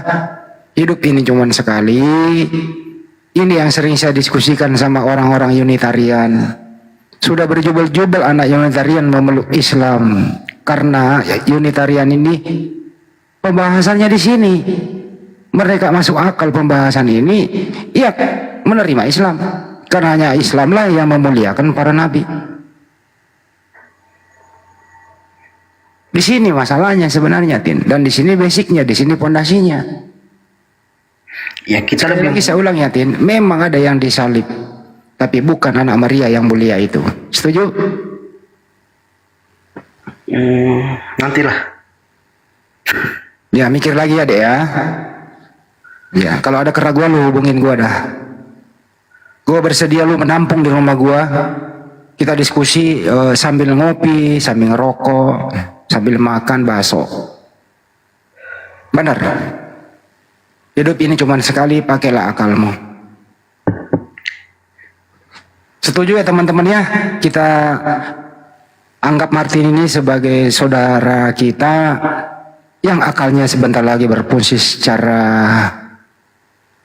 global atau secara keseluruhan. Tidak lagi akalnya diintimidasi oleh doktrin-doktrin pengajaran sesat penyembah berhala. Setuju ya teman-teman? Setuju Paman. Setuju dong. Kayaknya Martin ini udah mulai terguncang imannya nih. Akalnya udah mulai berfungsi nih. Berfungsi Bang Andi. Iya. Dia sudah memilih Yudas gitu loh. Di sini ada mulai titik kebenaran. Pertahankan itu Tin, jangan mundur lagi ke belakang. Anda selesai memilih Yudas tadi kan dia Bang Andi ajukan pertanyaannya sekarang kan. Jadi siapapun Kristen kalau ditanya ketiga pilihan itu ya Yudas. Enggak Simon. Persoalan datanya harus dibantah, data yang sekian banyak orang yang menulis ini, walaupun namanya tidak disebutkan di sana. Apakah ini palsu semua, itu yang menjadi persoalan. Kan kita sudah percaya ini dari kecil kan. Apakah semua data dalam Injil terus sampai di perjanjian barunya apakah bohong semua, itu kan menjadi persoalan juga. Saya kasih lagi ilmu satu Tin ya. Di dalam Bible Anda itu mereka bersekongkol menangkap. Ya, satu ditangkap, kemudian diludahi, kemudian ditamparin, diberi mahkota berduri. Lu tahu nggak mahkota berduri orang Romawi itu? Itu berdarah loh kepalanya. Diludahi, diolo-olo, dilepaskan semua pakaiannya. Bahkan sampai kalau original tesnya Kitlona itu dan seterusnya itu. Menurut Anda, data ini memuliakan oknum yang dimaksud atau menghinakan oknum yang dimaksud? Menghinakan, tetapi Menghinakan. Oke. Pertanyaan kedua, pantas enggak orang yang dimuliakan oleh Elohim itu diperlakukan demikian? Pantas atau tidak? Iya. Tidak pantas. Itulah Islam, artinya bukan anak Maria yang diperlakukan demikian. Tapi mereka mengira itu anaknya Maria. Ya namanya juga iblis. Penuh dengan kebencian dan seterusnya. Gitu loh Bro Martin. Iya gini Bang ya. Kalau dalam Islam kan Isa ini kan nabi juga sama dengan nabi yang lain kan. Tidak ada keistimewaan yang apa. Karena persoalannya kalau Isa diselamatkan ini kan nabi-nabi yang lain jadinya iri hati. Itu beda kasus. Itu kasuistik. Ini kita berbicara khusus Nabi Isa alaihissalam. Itu kasuistik. Nggak boleh disamaratakan. Perbedaannya apa? Itu kan sama-sama nabi, statusnya sama nih. Ya, yang lain nggak ada penyaliban. Khusus ini kan berbicara tentang salib. Iya, bahkan ada yang kalau kita lebarkan ya nanti kamu semrawut nanti pikiranmu. Kita concern ke salib aja dulu. Iya, Nanti kalau sudah sadar di sini, baru kita melangkah ke topik berikutnya. Kenapa misalnya Nabi Zakaria itu dibunuh oleh mereka? Itu lain, itu kasuistik. Nanti setelah kau lulus di penyaliban dulu. Setuju ya teman-teman ya? Setuju. Harus lulus di sini dulu. Gitu Tin. Jadi Bang Andi, aku pengen agak mundur sedikit Bang Andi. Nah, begini Martin. Apakah sebelum Yesus itu disalibkan ada yang namanya penangkapan ya Martin ya?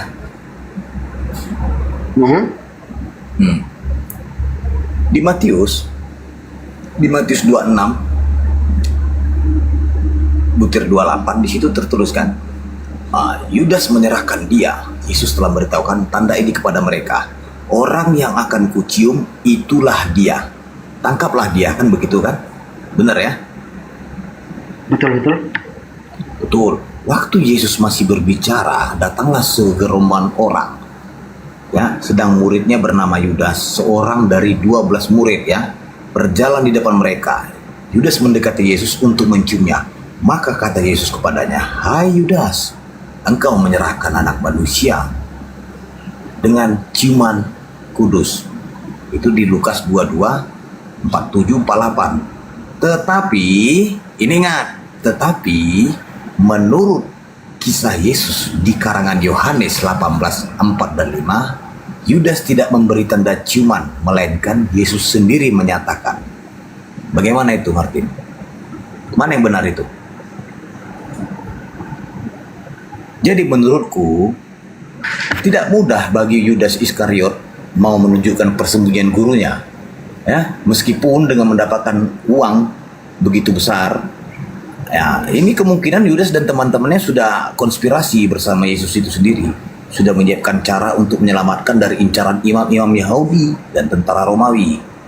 Dengan cara mereka menunjuk orang lain untuk berperan sebagai Yesus. Apalagi nggak di masa itu orang yang bernama Yesus di kalangan Yahudi itu ada beberapa, karena banyak yang dari Romawi itu. Setelah rombongan Yahudi dan tentara Romawi berada di Bukit Getsemani, tempat persembunyian Yesus, mereka tidak mengenal wajah Yesus. Ingat, kata kuncinya, mereka tidak mengenal wajah Yesus. Yudas memberi tanda orang-orang. Yudaslah sendiri nantinya yang akan memberi tanda orang mana yang harus ditangkap. Ingat itu. Jadi tertulis di Matius 26, 28. Orang yang menyerahkan dia adalah Yudas yang telah memberitahukan tanda ini kepada mereka. Apa katanya? Orang yang akan kucium itulah dia. Tangkaplah dia. Sedangkan di Yohanes, Yudas tidak memberikan tanda ciuman, melainkan Yesus sendiri menyatakan. Bagaimana, Martin? Itu nanti bertentangan dengan Al-Quran itu. Bertentangan dengan Al-Quran. Kan maksud abang, Yudas ini dengan murid-murid lainnya sudah bersekongkol menyiapkan satu orang untuk mengganti Yesus, kan begitu? Nah, di sini kau Martin, banyak konspirasi yang terjadi tentang penyaliban ini. 1:1 juta. 1:1 juta. Bahkan di Matius berbeda ceritanya, ketika merasa tersudut dan akan ditangkap, Yesus berdoa agar Allah menyelamatkannya. Kayak gini, tertulis di Matius 26:36. Ada nih tertulis di Matius ya. Maka ia maju sedikit lalu sujud dan berdoa, katanya, "Ya Bapakku, jikalau sekiranya mungkin biarlah cawan ini lalu daripadaku. Tetapi janganlah seperti yang kau hendaki, melainkan seperti yang engkau kehendaki." Namun di Lukas 22:41 ini berkorelasi nih. Maka seorang malaikat dari langit menampakkan diri kepadanya untuk memberi kekuatan kepadanya. Ia sangat ketakutan. Ingat, maka seorang malaikat dari langit menampakkan diri kepadanya untuk memberi kekuatan kepadanya. Ia sangat ketakutan dan makin bersungguh-sungguh berdoa. Bulunya menjadi seperti titik darah yang bertetesan ke tanah. Lalu ia bangkit dari doanya dan kembali kepada murid-muridnya. Tetapi ia mendapati mereka sedang tidur karena mabuk kurasa. Itulah. Jadi di sini ada yang namanya maka seorang malaikat dari langit menampakkan diri kepadanya untuk memberi kekuatan kepadanya. Jadi di sini banyak konspirasi di sini, Martin. Kau harus belajar tentang konspirasi di sini. Di Lukas saja sudah berbeda dan di Matius juga sudah berbeda. Paham sampai sini kau, Martin? Bedahlah bibirmu itu. Ya, walau bagaimanapun abang harus bernarasi supaya jangan keluar dari Al-Quran. Maksudnya bahwa di Al-Quran kan bilang ada orang pengkhianat yang mengkhianati Yesus itu yang diserupakan. Jadi kalau abang bilang Yudas dan murid-muridnya sudah bersepakat menyiapkan satu orang untuk mengganti Yesus, itu sudah lari lagi Al-Quran itu. Sudah bertentangan dengan Al-Quran. Iya. Yang aku narasikan ini. Iya. Tadi kan abang bilang Yudas dan kemungkinan Yudas dan murid-muridnya sudah menyiapkan salah satu. Iya, sekarang aku kan bercerita konspirasi. Kan aku bilang tadi, ini bagaimana dengan konspirasi ini, Martin? Karena aku menurut konspirasi yang kubangun ini, karena ada di Matius 26-28 sampai Markus 1:14-44 berkontradiksi dengan Lukas 22 ayat 47-48. Bahkan di karangan Yohanes 18 ayat 4 dan 5, Yudas tidak memberi tanda ciuman melainkan Yesus sendiri menyatakan diri. Bagaimana? Di Lukasnya Yudas mencium, inilah orang yang harus kau tangkap. Kan kontradiksi itu antara tulisan Lukas dengan tulisan si Yohanes. Matius, Markus, Lukas, Yohanes berkontradiksi semuanya.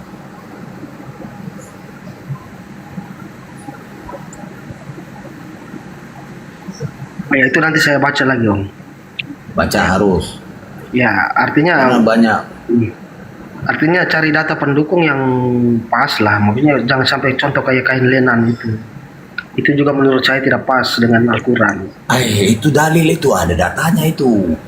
Iya, maksudnya Bacakan juga ada dalil dan data. iya kan ada yang mengatakan bahwa kain lenan itu kan Yesus yang lari telanjang itu kan. Masa Allah mau menyelamatkan Nabi yang suci dengan cara lari telanjang itu kan tidak mungkin. Jadi cari data yang pas lah. Jadi gini Tin, kita merujuk di hari penangkapan ya. Pada hari Kamis sore, Yesus meresmikan pernikahannya dengan Maria Magdalena. Betul nggak? Ada nggak situ? Di malam harinya Yesus ditangkap. Jumat paginya dia diadili kemudian disalib. Sekitar jam 3 sore, ketika Yesus kehausan saat disalib, temannya memberi minum racun ular atau nama racun bunga karang agar segera dipingsan dan dianggap mati kan. Ini menurut kisah Yesus di ini, seorang memberi minuman anggur asam, Matius 27:48, Markus 15:36, Yohanes 19:29. Gubernur Romawi Pontius Pilatus heran ketika mendengar Yesus begitu cepat mati. Gimana? Udah mati disalib atau mati kena racun? Ya mau kena racun mau kena tombak tetap matinya disalib. Lah, kalau dia mati kena racun, dia tidak akan bisa memanggil ibu ini anakmu. Bahkan dia ngomong sama muridnya, inilah ibu kalian sekarang. Dan setelah itu ada lagi dia ngomongnya apa? Eli, Eli, lama sabachthani. Orang udah mati kok bisa ngomong? Ya berarti setelah minum racun tadi belum mati kan? Bukan racun, empedu. Sudah mati. Gubernur Romawi Pontius Pilatus heran ketika mendengar Yesus begitu cepat mati. Itu kan ada tuh di Markus 15:44. Setelah kok cepat kali matinya gitu. Padahal sudah diberi racun tuh.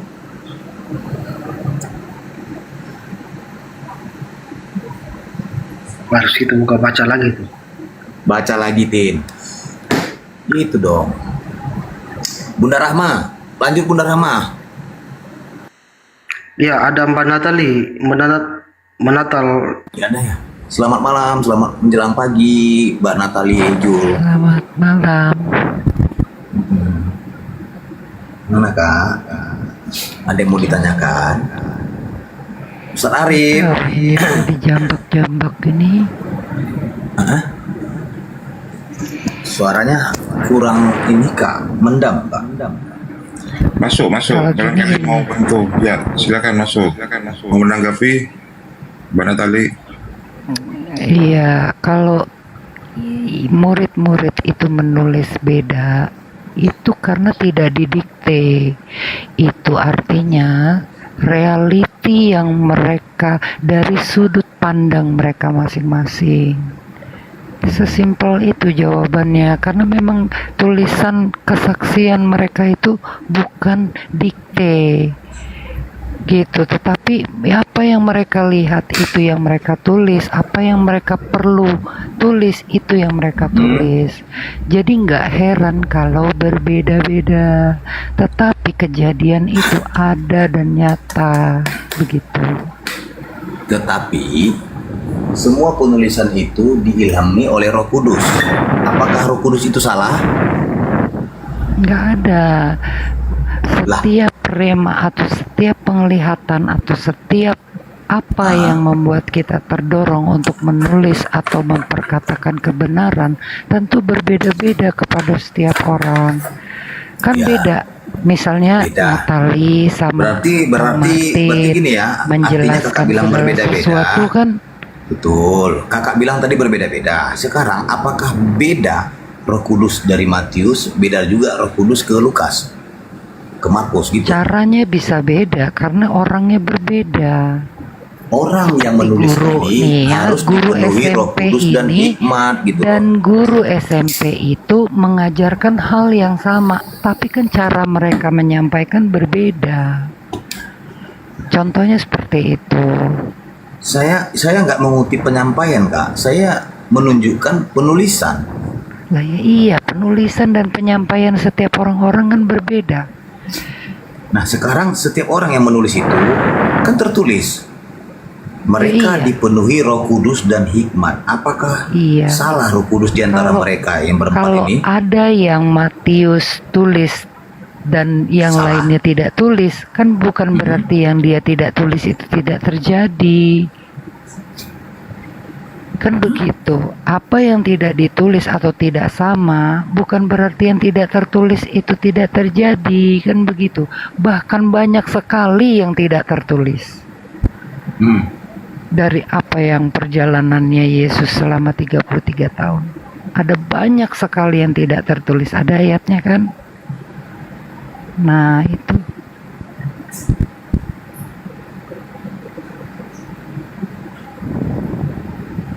Maksudnya gimana? Kan sudah saya bilang, setiap penulisan itu diilhami oleh Roh Kudus. Lah kok turun? Betul. Ya betul kan. Gimana yang itu? menulisnya itu kan Mana si Martin? manusia. Manusia. Mm-mm. Ya itu jawabannya begitu dari sudut pandangnya masing-masing. Nah kalau yang tadi yang soal penyaliban digampar diludahin pantas nggak gitu kan? Ya karena itu Ya.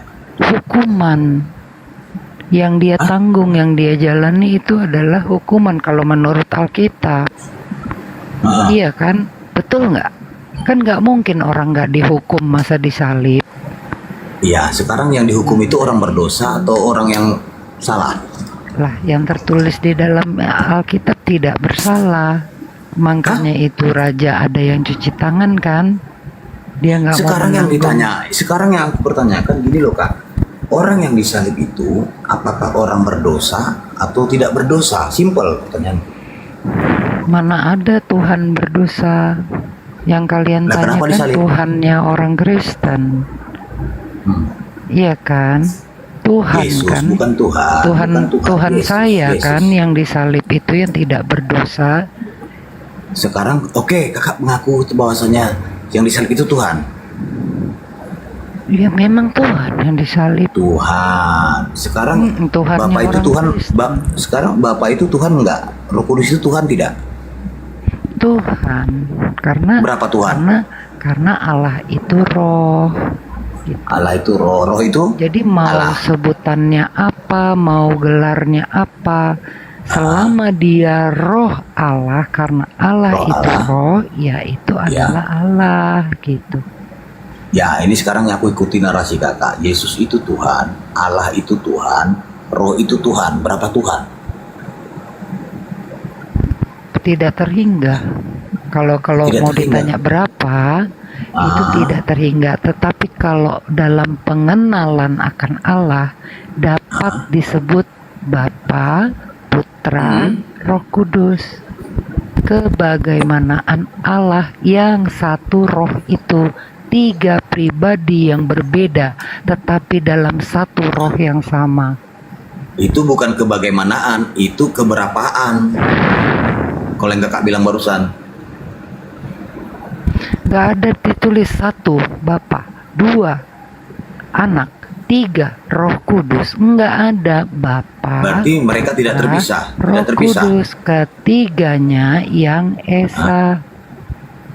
Berarti yang disalib Tidak bisa tidak bisa dipisahkan dalam Tidak hakikat bisa, dong, karena Allah tidak itu bisa roh. dipisahkan. Betul, Baik. roh yang Berarti, sama, pribadi yang baik, berbeda.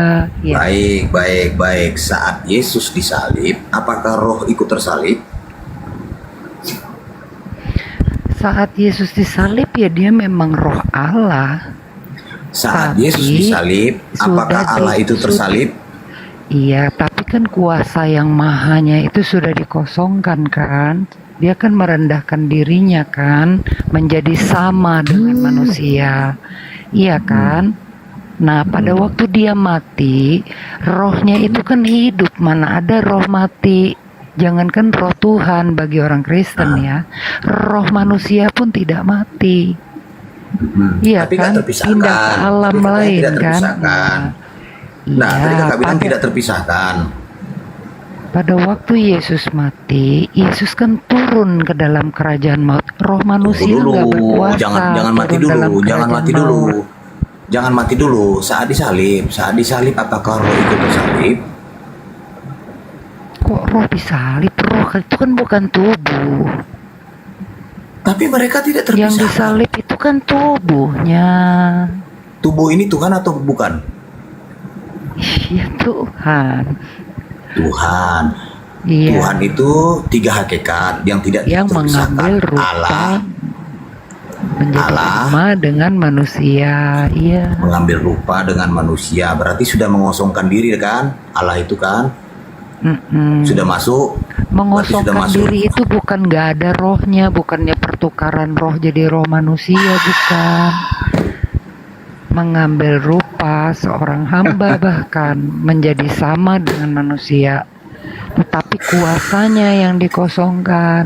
Saat Yesus disalib, apakah Bapa dengan Roh Kudus ini ikut tersalib? Itu pertanyaan saya.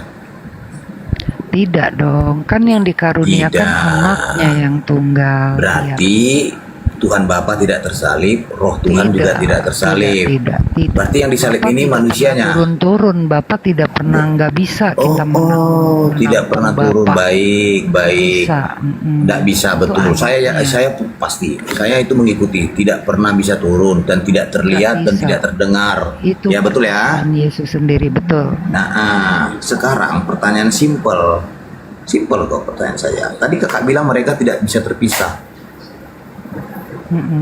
Betul. Oke, saya ikuti. Sekarang yang disalib ini Tuhan atau Tidak terpisah itu Daging. hakikat.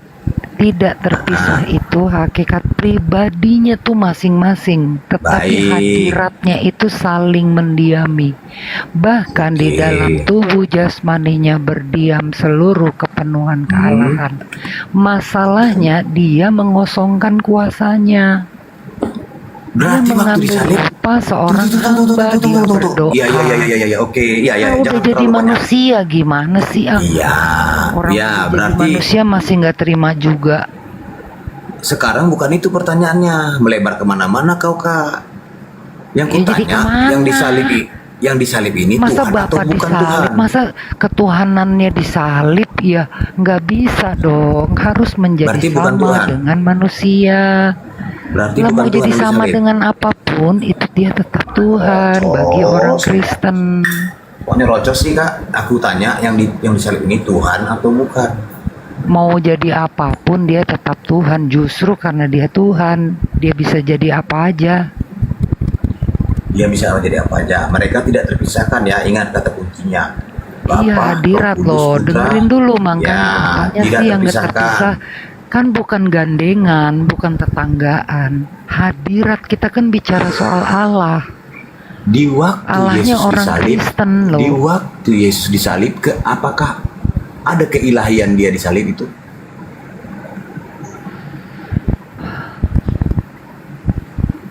Apakah di waktu Yesus disalib, keilahiannya ikut tersalib? Disalib, dilahirkan itu kan keilahiannya juga ada. Ah, berarti ikut tersalib keilahiannya. Kitannya, kelahirannya, kematiannya. Maksud saya di Kalau waktu dia begini tersalib, ya Pak Kaisar, aduh. bagi orang Kristen kalau dia bukan Ustaz, Tuhan, dia Ustaz, nggak disembah Bang Arif, waktu lanjut, Bang Arif. lahir. Ustaz Arif Lah, monitor memang Bunda, disembah orang Bunda. Kristen ya karena dia Bunda itu Rahma. Tuhan. Monitor Bunda Rahma. Iya, ya, Dari kenapa? bayinya aja disembah sama orang Kristen. Ampun, nggak bisa saya. Lah memang Nggak orang apa-apa, sini. Kristen yang nyembah Yesus dari bayinya pun disembah. Oke. Gimana? Siapakah sembahannya Maria waktu Maria mengurus Yesus waktu Yesus bayi? Nah, itu kan kemarin saya naik, abang udah nanya itu, masa nanya lagi sih? Diulang dulu ya. Siapakah sembahannya Maria waktu dia punya bayi?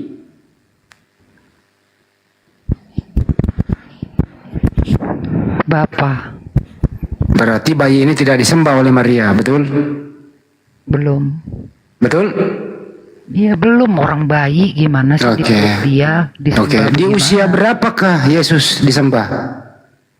Di usia bayi, baru lahir. Oke. Berarti Tuhannya Maria, sembahannya Maria adalah bayinya Maria, betul? Ini kemanusiaan ya, kan Bang Andi ngomong kemanusiaan. toh. Saya ulang lagi.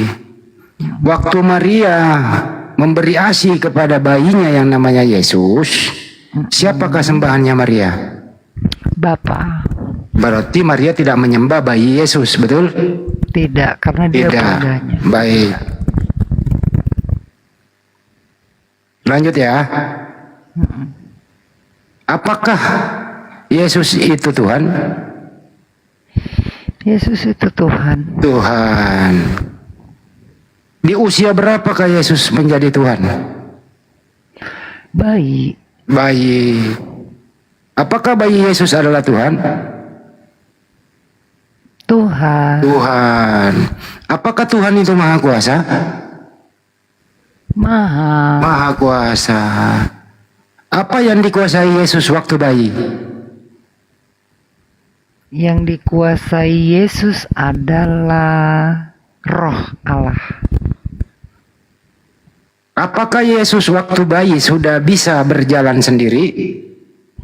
Enggak bisa kan menjadi Enggak bisa. manusia. Baik.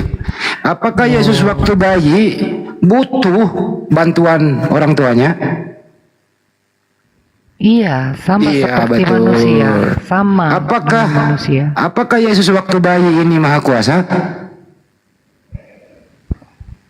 Bisa, tapi tidak dinyatakan. Bisa tapi tidak dinyatakan, tapi Anda Iya. nyatakan. Ah, kapan? Bisa tidak dinyatakan tapi Anda nyatakan. Oh, kalau mau menyatakan dia itu adalah Allah, dari lahirnya disembah. Apakah Ibrani 1 apakah ayat Bunda 6. Maria Pada tahu? waktu Dengerin dulu. Bapa membawa anaknya yang Apakah- tunggal ke dalam apakah Bunda dunia, Maria ia tahu? memerintahkan seluruh malaikat untuk menyembah dia. Kenapa nggak boleh didengar kalau dusta? Ya, bukan itu yang ditanya. Dengerin baik-baik dulu baru Anda bicara deh dulu. Tadi kan Apakah namanya Bunda Maria- penyembahan. apakah Saya kasih Bunda- ayat nggak boleh, lucu loh. Ya, habis ini Anda kasih. Ya. Itu lagi Tolong nanyanya. tunjuk ini nih dengerin nih pertanyaannya. Tolong tunjukkan datanya. Bunda Maria menyebut anaknya itu Maha Kuasa. Silakan pakai data. Nggak ada. Tidak ada. Dari mana Anda tahu kalau Yesus waktu bayi Maha Kuasa? Iya dari malaikat. Oke, Yang datanya bilang mana? Maria itu loh. Datanya Yang- mana yang- bayi datanya mana Yesus waktu bayi Maha Kuasa? Datanya Dijawab mana? jangan begitu. Ini lagi dijawab. Cukup satu kali, saya nggak budek.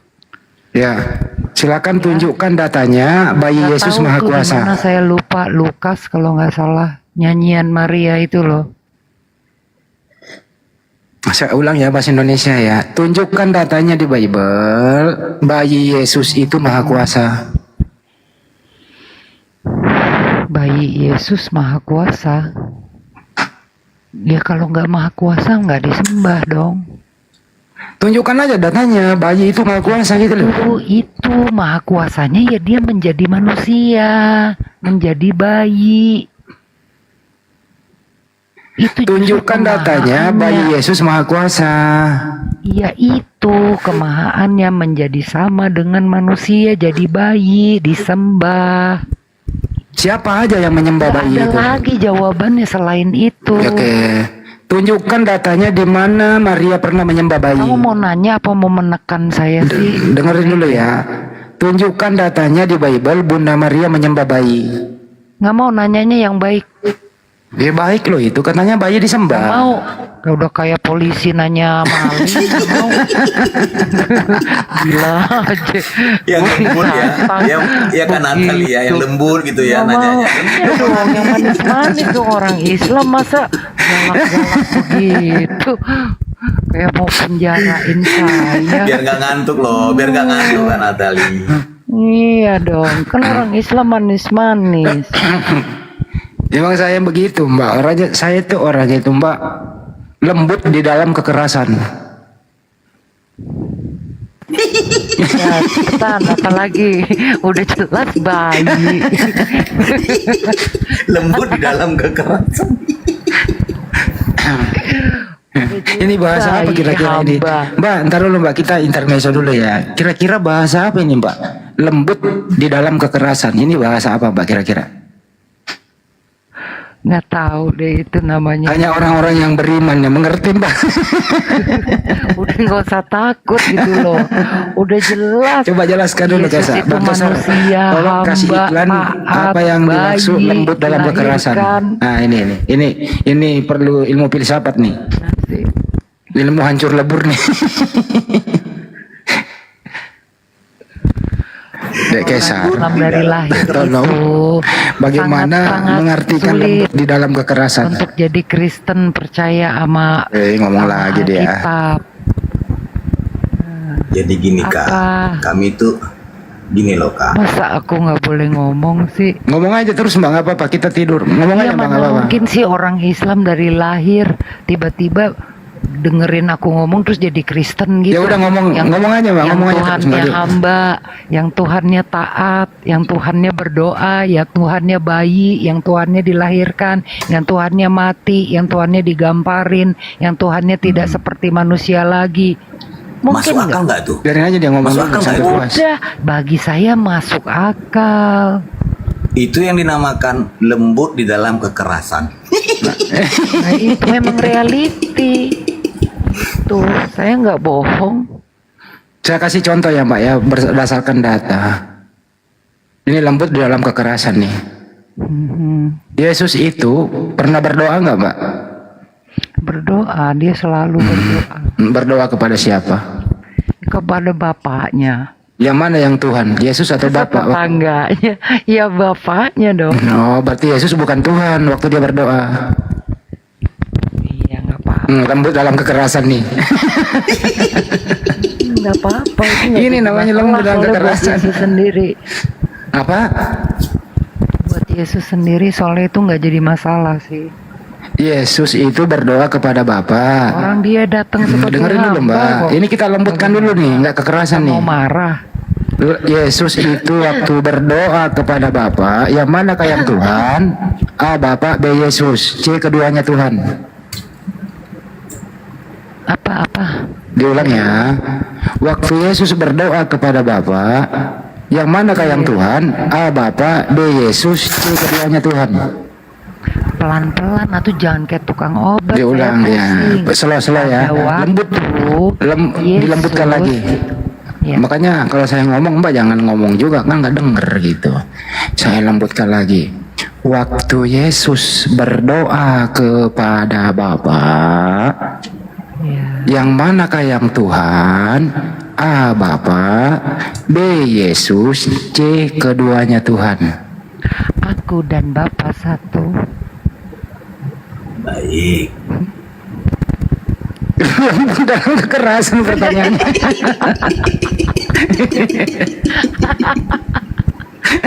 Itulah Loh, lagi. lembut dan kekerasan. Udah jangan Betul dimarahin dong orang kalau udah jawab. Ya itulah Kagak. artinya lembut dan kekerasan itu. Lembut dalam kekerasan aku adalah satu. Betul. Ya udah. Terus apa lagi? Gimana Mbak jawabnya itu Mbak kira-kira? Mau dilembutkan atau mau dikerasin? Aku dan Bapa adalah satu. Berarti dua-duanya Tuhan. Iya. Kan di dalam roh. Dilembutkan lagi, dalam satu roh. Nah, ya. dilembutkan lagi ya Mbak ya. Iya. Dengerin lagi Mbak, saya lembutkan lagi nih. Iya. Waktu didengerin Mbak, waktu Yesus berdoa kepada Bapa, Yesus adalah A Tuhan, B bukan Tuhan. Yesus adalah anak. Lembut ini. Lembut ini Mbak. Iya, Yesus adalah anak Allah, Tuhan bagi kami. Karena Berarti Tuhan berdoa kepada, artinya Tuhan berdoa kepada Tuhan, betul? iya, jadi ini bukan soal Iya, siapa, katanya. ini soal Ini kekerasan dia itu ini. menjadi. Ini dia lagi menjadi dalam misi kemanusiaan. Iya. Saya ulang kembali ya Mbak ya. Lembut lagi nih, lembut nih. Waktu Yesus berdoa kepada Bapa. Lagi udah dijawab. Nggak dengerin dulu Mbak, saya ngomong dulu ya. Waktu Yesus berdoa kepada Bapa, Yesus itu adalah A Tuhan, B bukan Tuhan. C anak Allah, anaknya Bapa. Anak, oke. Pertanyaan selanjutnya, anak Bapa ini yang namanya Yesus, A Tuhan, B bukan Tuhan. Tuhan bagi kami. Tuhan, artinya Tuhan berdoa kepada Tuhan, betul? Tuhan berdoa kepada Bapa. Ya. Bapak ini Tuhan nggak? Kan dia bilang Bapa. Kok jadi Tuhan? Bapa. Dia berdoa. Lanjut, berdoa Bang Reza. kepada Bapa. Dia berdoa. Lanjut Bang Andi, berarti Tuhan berdoa kepada Bapa, berarti lembut di dalam kekerasan. Masuk Iya fix. itu ya. Lanjut Bang Andi. Benar gitu itu, ya. lembut dalam kekerasan itu. Tuh. Tuhan Yesus berdoa kepada Bapa. Bapa. Jadi ada Tuhan yang berdoa, betul? Iya. Betul? Iya betul. Betul. Nah, kalau Tuhan berdoa, itu berdoa kepada Bapa. Betul ya? Betul. Nah, pertanyaan selanjutnya, pantas nggak Tuhan berdoa? Pantes orang dia menjadi hamba. Loh, katanya Tuhan. Lah, dia menjadi siapa? Dia Kekerasan lagi nih gue nih, kekerasan. ini kan bener judulnya. Kekerasan ini kok pakai. Tadi Tuhan Anda dan mengatakan hamba. anak Bapak itu Tuhan. Kan Mengambil gitu. peran Pertanyaannya, hamba, menjadi pantas nggak Tuhan apa? berdoa? Pantes orang dia menjadi sama dengan manusia kok. Oke. Masa dia menjadi sama Iya, dengan nggak apa-apa. manusia, dia nggak Katanya taat, Tuhan dia nggak tadi. berdoa, dia nggak nurut, dia nggak ini nggak itu, ya itu namanya bukan Tuhan yang menjadi manusia kalau kayak gitu. Oh, berarti dia bukan Tuhan, dia manusia. Justru kekerasan. dia Tuhan. Justru dia Tuhan yang bisa. Urus dulu, Kaisar. Urus dulu, Pak. Ya, itu memang jawaban yang benar. Nggak sanggup aku Bang. Nanti Iya, kekerasan jangan. dalam kelembutan Memang bisa kebalik dipercaya jadinya. orang yang tidak beriman kepada Kristus masa percaya? Ya nggak mungkin lah. Oke. Waktu Tuhan mau berdoa, apa isi doanya? Bapa kami, Bapa ya Bapa ya Bapa ya Bapa. Cuman gitu doang. Permuliakanlah anakmu dari sebelum dunia ada. Jadi ada Bapak mempermuliakan Tuhan, betul? Bapa mempermuliakan Tuhan, bisa? Iyalah, tadi kau ngomong begitu, Yesus Tuhan. Bisa, nggak ada masalah. Jadi Bapak yang di surga Tuhan mempermuliakan Tuhan yang ada di bumi, betul? Yang nggak mungkin cuman satu, kejahatan. Itu nggak mungkin. Kalau mulia, kebaikan, kasih, sukacita, damai sejahtera, kesembuhan, itu sangat mungkin. Yang tidak Ini ngomong mungkin itu apa cuman sih? Kok satu. jadi dukun? Kamu kok jadi dukun mau nyembuhin segala sih? Lah, emang begitu Ini ngomong jawabannya. apa sih kemana-mana? Kok marah? Kagak marah, ini lembut kok. Kok marah? Orang Sekarang Yesus baik, topiknya, kok kamu marah? ya udah Mbak ngomong aja deh biar lembut. Silakan ngomong terus. Ya memang, yang nggak mungkin itu kejahatan. Udah itu aja. Udah? Iya. Mbak ini kok baterainya semakin low? Kok jadi tinggal 5 watt suaranya? Nih mic aku udah nempel di gigi nih, emang dasar mic Ditelan aja sekalian. headset murahan susah juga nih. Ya lagian beli handset harganya 5.000, akhirnya 50.000. Udah, apalagi Jadi Tuhan berdoa kepada Bapa, kan gitu. iya betul. Di antara yang kedua Bahkan ini, Roh Kudus saya lagi yang ngomong. Tadi kan ada orang ngomong Iya. panjang, saya diam. Betul. Di antara Roh Bapa dan Kudus itu diutus bahkan. Ntar dulu. Bapak dan Yesus ini, gitu ya. Yang mana yang Anda sembah? Bapak atau Yesus? Bapa dan Yesus, Bapa, Putra dan Roh Kudus. Kenapa suara yang tambah gede ya? Esa. Bapa, Putra dan Roh Kudus, ketiganya yang Esa. Oh, tiga-tiganya Sebab ada Esa. tiga yang memberi kesaksian dari surga, Bapa, Oke. Putra dan Roh Kudus. Jadikanlah segala bangsa muridku, baptislah mereka dalam nama Bapa, Putra, Roh Kudus. Tri itu jumlahnya berapa, Mbak? Kalau tri jumlahnya berapa? Masa nggak tahu sih Tri berapa?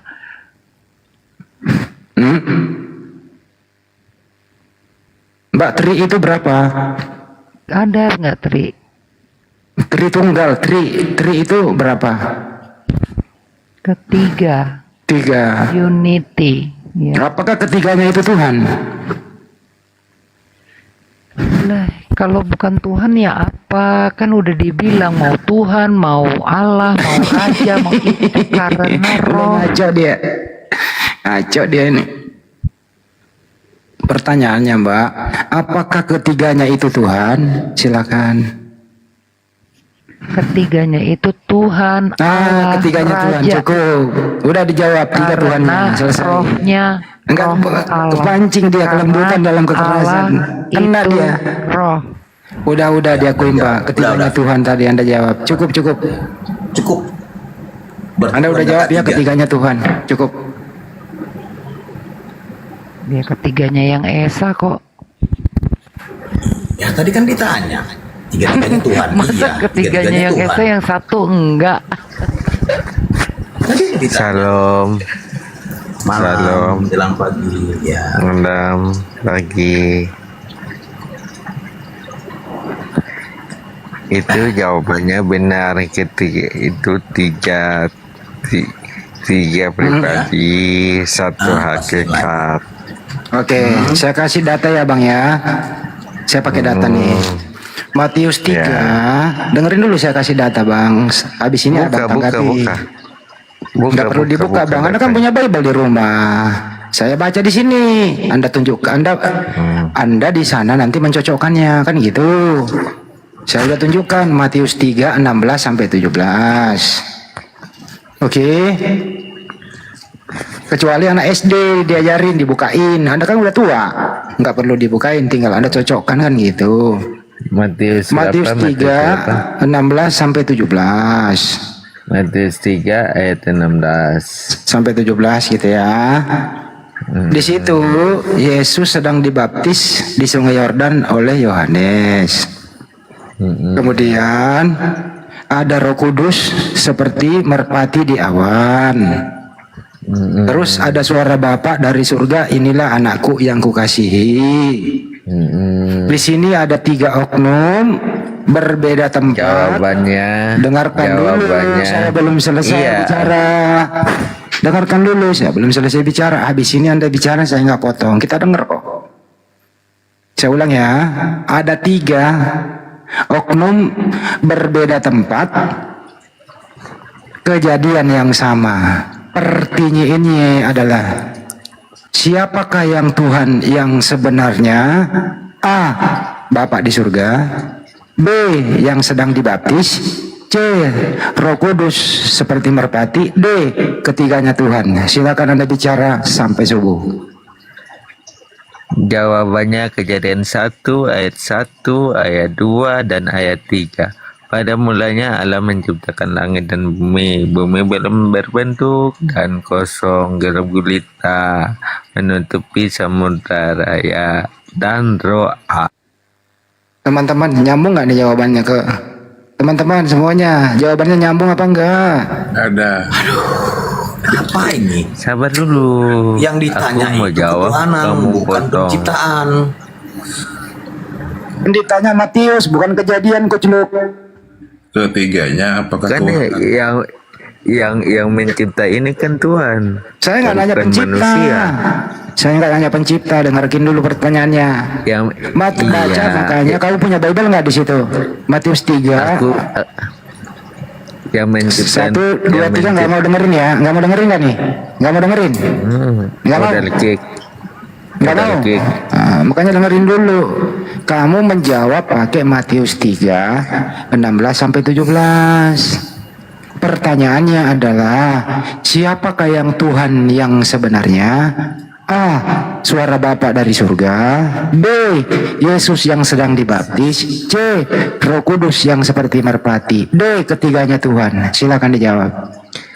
Aku jawab, kan yang menciptakan bumi ini kan Allah. Kan selain Allah kan nggak Langsung kena, langsung kena, langsung kena, langsung kena. Gue juga bilang apa? Ditanya Matius 3, 16, 17, langsung ke penciptaan. Yang nanya penciptaan siapa? Nggak ditanya loh siapa yang menciptakan. Iya. Inilah yang saya maksud ini nih. Kalau sudah kata Rizuli Lubis, kenapa saya menganut Trinitas? Karena saya tiap hari makan babi, kata Rizuli Lubis itu loh.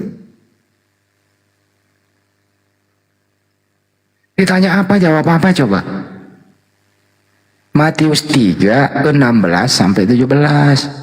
Yesus dibaptis di Sungai Yordan oleh Yohanes. Ada Roh Kudus seperti merpati di awan di atas kepalanya. Ada suara Bapa dari surga. Inilah anakku yang kukasihi. Di sini ada 3 oknum, berbeda tempat, kejadian yang sama. Pertinya ini, yang manakah Tuhan yang sebenarnya di antara ketiga ini? A. Bapa, Saya yang jawab. B. Yesus, C. Roh Kudus, D. Semuanya. Ketiganya Tuhan. Semuanya. Ya udah, Mbak udah jujur, ketiganya Tuhan, cukup. Pinter Mbak ini gitu loh. Daripada yang tadi jawabannya ditanya harga oli, dia menjelaskan harga cabe. Gitu Mbak. Bukan yang tadi itu bukan lagi kelembutan dalam kekerasan, tapi kelembutan dalam kebotolan. Itu tadi Bapak itu. 3 mau diapain? Emang 3. Mau diapain lagi, masa dikurangin ya? Ini enak. Kak Natali jujur ini Bang Andi. Jujur ini. 3-3 dia konsisten dia. Nyata itu real. Ya memang kita butuh orang jujur. Selesai sudah kalau jujur gitu loh. 3. Jujur Anda menjawab Tuhan Anda 3, ya kita maklumi gitu aja. Demikian juga anak diberikannya hidup dalam dirinya sendiri. 2 itu udah. Bapak Iya. mengutus Roh Kudus. 3 tuh. Jadi kita maklumi kalau Mbak Natali orangnya jujur, ya kita nggak boleh menghakimi. Dia udah jujur mengakui Tuhannya 3. Selesai. Daripada yang tadi coba. Disuruh menjelaskan harga oli, dia menjelaskan harga cabai di pasar. Kagak nyambung gitu loh. Ini namanya tadi itu, udahlah nggak usah disebutin, nggak enak. Lembut dalam kebotolan lah itu. Kalau Mbak Natali lembut dalam kekerasan itu.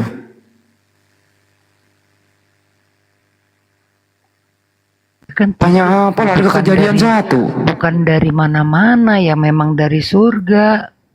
Kalau menurut Jadi menurut Mbak Natali, 3 itu ya memang dari sananya, dari sana. iya nggak apa-apa Mbak. Udah saya nggak usah dijelasin. Juga kan Kita datang dan keluar. kagak dari usah Bapa. dijelasin. Kita udah ngerti Mbak. Roh Kudus.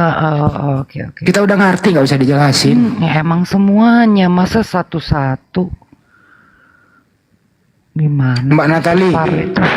Yesus itu sampai saat ini masih anaknya Maria nggak? Apa? Hah? Apa nggak kedengeran? Yesus sampai detik ini masih anaknya Maria atau bukan lagi anak Maria? Kalau aku sih masih ya. Saya kasih data ya Mbak ya, biar nggak mikir ya. Ini kelembutan nih. Karena gini ya, karena Lukas anak 22:69, Mbak Natali. turun. Sampai saat ini anak manusia duduk di sebelah kanan yang maha kuasa. Jadi sampai detik ini Yesus itu masih anak manusia. Data. Setuju? Dan akan datang kembali memang anak manusia. Setuju nggak sampai detik ini Yesus masih anak Di manusia? dalam tubuh kemuliaan lo ya. Ah, nambahin lagi. Lo emang dalam tubuh kemuliaan kok Di mana ada nambahin? datanya begitu? Aduh, anak Saya pakai manusia data itu loh akan Mbak. datang Tidak ada tubuh kemuliaan di Lukas tidak 22:69. dengan cara dilahirkan lagi, udah tubuh kemuliaan. Ya, tubuh kemuliaan itu Tubuh yang dilahirkan ya udah itu ikutin sudah lagi tubuh kemuliaan. kelar. Sudah Mbak. selesai, tubuh itu sudah selesai. Waktu dia bangkit pun udah bukan tubuh yang itu lagi, udah tubuh kemuliaan. Makanya pada nggak kenal, karena yang mereka tahu itu babak belur. Sudah Babak tidak belur. seperti anak manusia lagi. Nah begitu bangkit, Buset dah. orang nggak ngenalin. Kan dia pakai jubah putih, tembus iya. tembok, makan ikan. Itu kan yang suka kalian Oke. bicarakan. Ya, tubuh kemuliaan itu laki-laki atau perempuan? Kan udah nggak babak belur, emang dia numpang mandi Saya sama tanya dulu Mbak. siapa? Mbak kepanjangan nih, dengerin Mbak. Tubuh kemuliaan itu perempuan atau laki-laki? Apa sih tubuh kemuliaan ini, perempuan apa laki-laki? Hah? Tubuh kemuliaan itu tubuh yang sudah dipulihkan, tubuh Saya nggak nanya kepada itu. tubuh ilahi. Saya nggak nanya itu. Karena penebusan sudah selesai. Panjang kali. Pertanyaan ini, tubuh kemuliaan yang Anda maksud ini yang bangkit dari kubur, makan ikan goreng, jenis kelaminnya laki-laki atau perempuan? Silakan jawab. Jawab dong. Laki apa perempuan itu? Lah memang putra. Laki, oke. Kapan dia nggak putra? Oke, laki, oke, cukup. Yang kedua, Ngaco tubuh banget ya. yang kedua, dengerin dulu. Tubuh kemuliaan ini anaknya Maria atau bukan?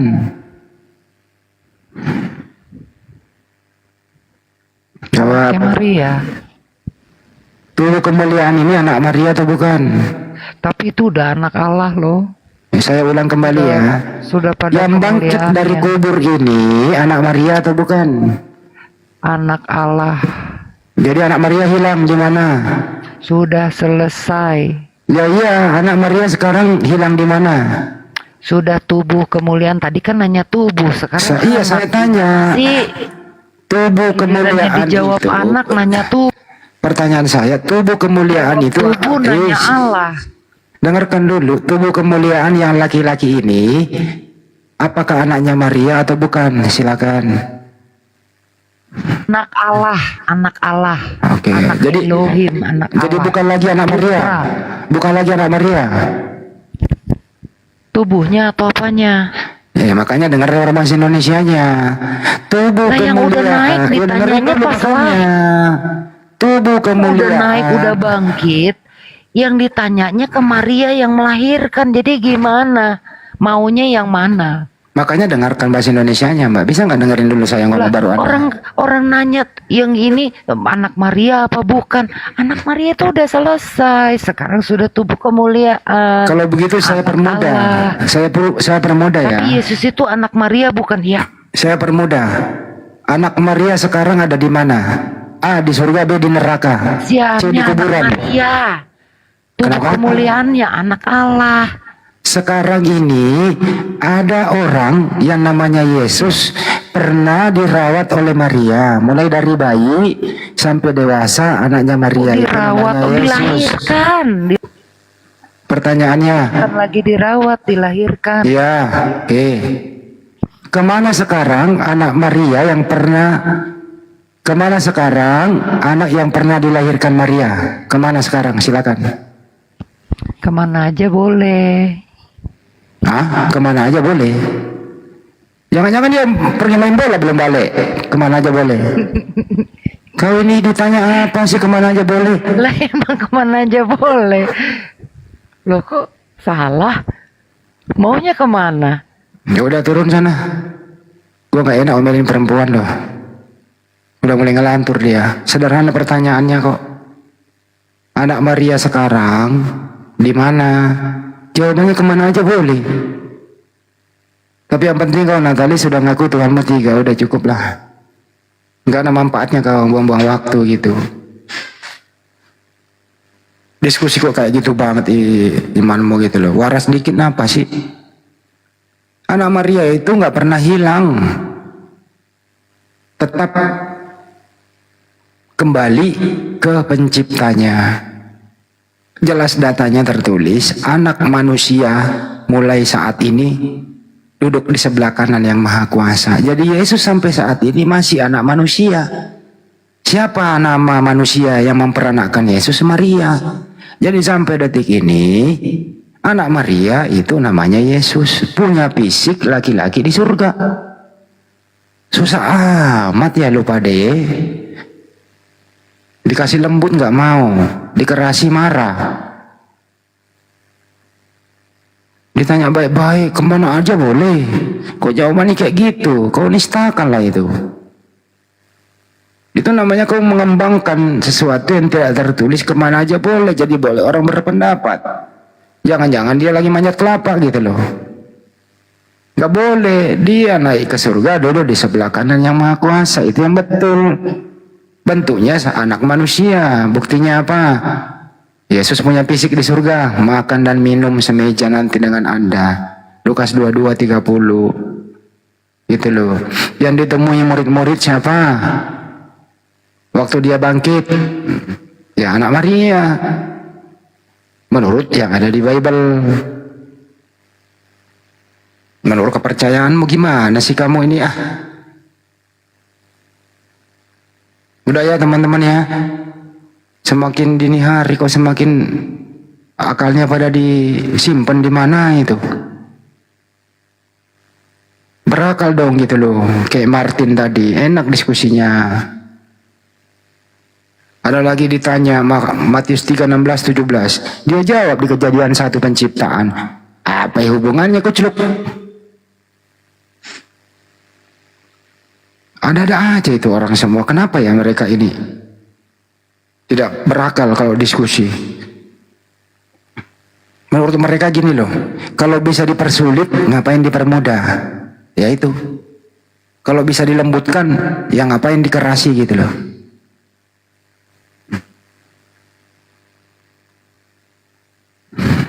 Ini kenapa Star Cross mau naik? Mau jawab silakan, saya kasih naik. Nih, saya kasih naik. Star Cross. Mau jawab pertanyaan? Jawab. Ya. Yang bangkit dari kubur itu anak Maria atau bukan? Anak Maria. Anak Maria. Yang naik ke surga dulu sebelah kanan Bapak, anak Maria atau bukan? Ya anak Maria. Anak Maria. Kata juga tuh. Ya. Anak Maria di surga itu Tuhan atau bukan? Kan itu di mulai sebelah ngaco. kanan. Bukan ngaco, kan benar. Pertanyaannya Bang, anak Maria yang di surga ini Tuhan atau bukan? Tuhan. Tuhan. Ada berapa Tuhan di surga? 1. Yang mana yang Tuhan, anak Maria atau Bapak? Bapak kan roh bukan fisik. Bapak nggak ada fisik. Bapak itu di surga Tuhan atau bukan? Tuhan. Tuhan. Anak Maria Tuhan atau bukan? Tuhan. Ada berapa Tuhan? 1. Yang mana? Yang Tuhan, anak Maria atau Bapak? Dua-duanya. Berarti 2 Tuhan. 1. Bapak Ya kan- udah sekolah Bapak lagi kan Mas. roh, bukan Udah fisik. turun. Udah. Lah udah ngomong loh, dua-duanya Tuhan. Berapa Tuhan? 1. Inilah yang saya maksud. Iblis itu mempengaruhi dirimu supaya kau berbohong seumur hidup. Tadi kau udah jujur loh, dua-duanya Tuhan. Berapa Tuhan? 1. Padahal kau udah ngomong 2 Tuhan loh. Semakin larut malam, semakin botol gitu. Bapak di surga roh, Tuhan. Yesus di surga anaknya Maria, Tuhan. Ada berapa Tuhan? Dua-duanya Tuhan katanya. Terus ada Anak Maria Tuhan, Bapa Tuhan. Apa kedua-duanya Tuhan? Iya. Berapa Tuhan? Satu. Gimana sih bahasa Indonesiamu, bro? Ampun Dijay. Mau naik lagi itu. Ampun Dijay. Naik biar dijelasin katanya. Naikin lagi. Mau jelasin.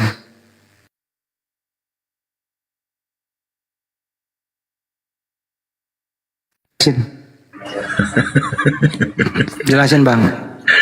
Nanti bilang dua-duanya. Gua kasih lu waktu, terserah lu. Ngomong Ki, ngomong bang, silakan. Oke, jangan motong ya. Tuhan Yesus itu Tuhan. Bapa ini kan roh. Kecuali kalau Anda mengatakan dua Tuhan, berarti punya fisik juga. Itu. Ingat, yang akan menghakimi dunia itu Tuhan. Dan akan datang Nih bang, itu. Ini ngomong di surga sekarang. Yang manakah yang maha kuasa di surga? A. Bapak, B. Yesus. Dua-duanya. Apakah keduanya itu Tuhan? Iya. Apa? Iya katanya Bang Edi. Saya ulang ya. Saya ulang nih. Iya. Berarti Tuhanmu dua. Satu lah. Membohongi diri sendiri lagi. Turun. Ini Kirain udah sabar. Enggak bisa sabar. Udah. Diam. Sabar. Siapakah yang maha kuasa di surga? Yesus dan Bapa. Enggak usah dijelasin. Kamu udah jawab kok. Enggak usah dijelasin. Sabar, supaya kamu paham. Turun aja udah. Ini udah jam berapa juga, males gua kalau udah tengah malam. Yesus itu di surga maha kuasa. Bapak di surga maha kuasa. Ada berapa yang maha kuasa? Dua. Apakah kedua-duanya Tuhan? Iya. Tuhanmu ada berapa? Satu. Nah, yang gila ini siapa sih? Aduh ya Allah. Naikin lagi biar gila lagi, nggak apa-apa. Ya, saya ulang ya, Cross. Ya. Sabar dulu. Dengerin dulu pertanyaannya. Kamu dengerin dulu, aku mau jawab. Kalau kamu nggak mau dengarkan saya turunkan ya, dengerin. Habis ini kamu ngomong nih, terserah. Siapakah yang maha kuasa di surga? Jawab. Terserah, aku ngomong jangan potong ya. Ya, siapakah yang maha kuasa di surga? Kalau aku hujat agama kamu, yang ditangkap itu suara aku atau pribadi aku? Coba. Nggak nyambung. Udah. Bakal kau nggak naik lagi. Pokoknya lu udah saya nempel setahun di mulutmu. Biar kau pinter minum ludaku, biar kau pinter. Ngomong apa? Ya, yang ditangkap itu yang membuat suara, coy. Ada orang menista agama seperti anak Batak. Videonya itu suaranya anak Batak. Isi videonya itu menista agama Islam. Yang ditangkap anak Batak, bukti pelanggarannya adalah videonya. Bukan videonya yang ditangkap, tapi orangnya yang membuat video. Kayak begini lu mau ngajarin gua. Gimana sih? Jadi videonya barang bukti, pelakunya orangnya. Udah lu di bawah aja, ngapain lu naik pohon aja, naik pohon, tidur di atas. Ya, tapi nanti kalau tidur di pohon jangan sampai lu jatuh, makanya pakai diikat gitu loh. Jangan naik di sini, di pohon aja. Buka bajunya. Di pohon itu semua kau ketemu teman-temanmu di atas pohon, tidurlah nyenyak di atas pohon, jangan di sini. Itu Andreas mau naik tuh. Andreas mau naik, murid saya. Mana Pak Andreas? Minta permintaan di multi, nggak ada di multi Andreas. Minta request Andreas. Mana Andreas? Nggak usah lu ajarin gue tentang kayak gitu. Andreas. Jadi pelaku dan barang bukti beda. Bukti Tadi jam rekaman itu barang bukti atau alat bukti, pelakunya orangnya, gitu loh. di privat apa kena pelanggaran Bang Andreas, nggak bisa dijambak. Oh iya, akunnya privat dia, si Andreas itu. Di privat lah. Minta naik Bang Andreas. Di multi. Di permintaan tamu.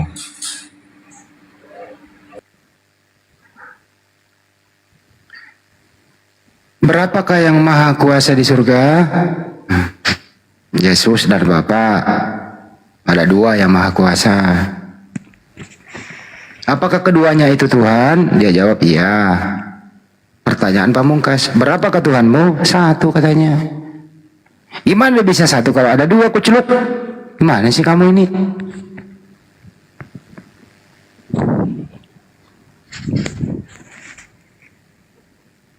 Sibilisis itu sebenarnya lemah. Yang membuat sibilisis kuat itu adalah orang yang dirasuki oleh sibilisis, sehingga sibilisis kuat. Lemah itu sibilisis itu sangat lemah. Kalau kita punya akal melawannya, yang membuat dia kuat karena dia masuk kepada orang yang juragan botol kosong. Kuat itu dia. Sibilisis memasuki orang botol, kuat dia itu. Tapi kalau orang cerdas mau berakal, sibilisis itu lemah. Gitu kira-kira. Setuju teman-teman? Ini oten apa Islam ini? Kok maksa ini? Ya Rel, selamat pagi Rel. Hai Rel, selamat pagi. Aduh, udah gue naikin gak suara. Pak Andreas, naik Pak Andreas. Jadi bagi orang yang beriman itu, sibilis itu sangat lemah. Nggak ada apa-apanya sibilisis itu bagi orang yang beriman, yang bagi orang yang berakal. Ya, nggak ada apa-apanya sibilisis itu. Kata sibilisis. Contoh nih misalnya nih ya, ada panggilan ajan. Terus, Allahu Akbar, Allahu Akbar. Langsung ayalat sholat. Mari kita sholat. Datang sibilisis, terusin dulu aja main kartu, main catur. Ajan itu mah gampang, masih panjang kan gitu kata sibilisis. Kalau imannya kuat, ya segera meninggalkan main catur. Main apalah itu, apapun itu. Lemah itu sibilisis.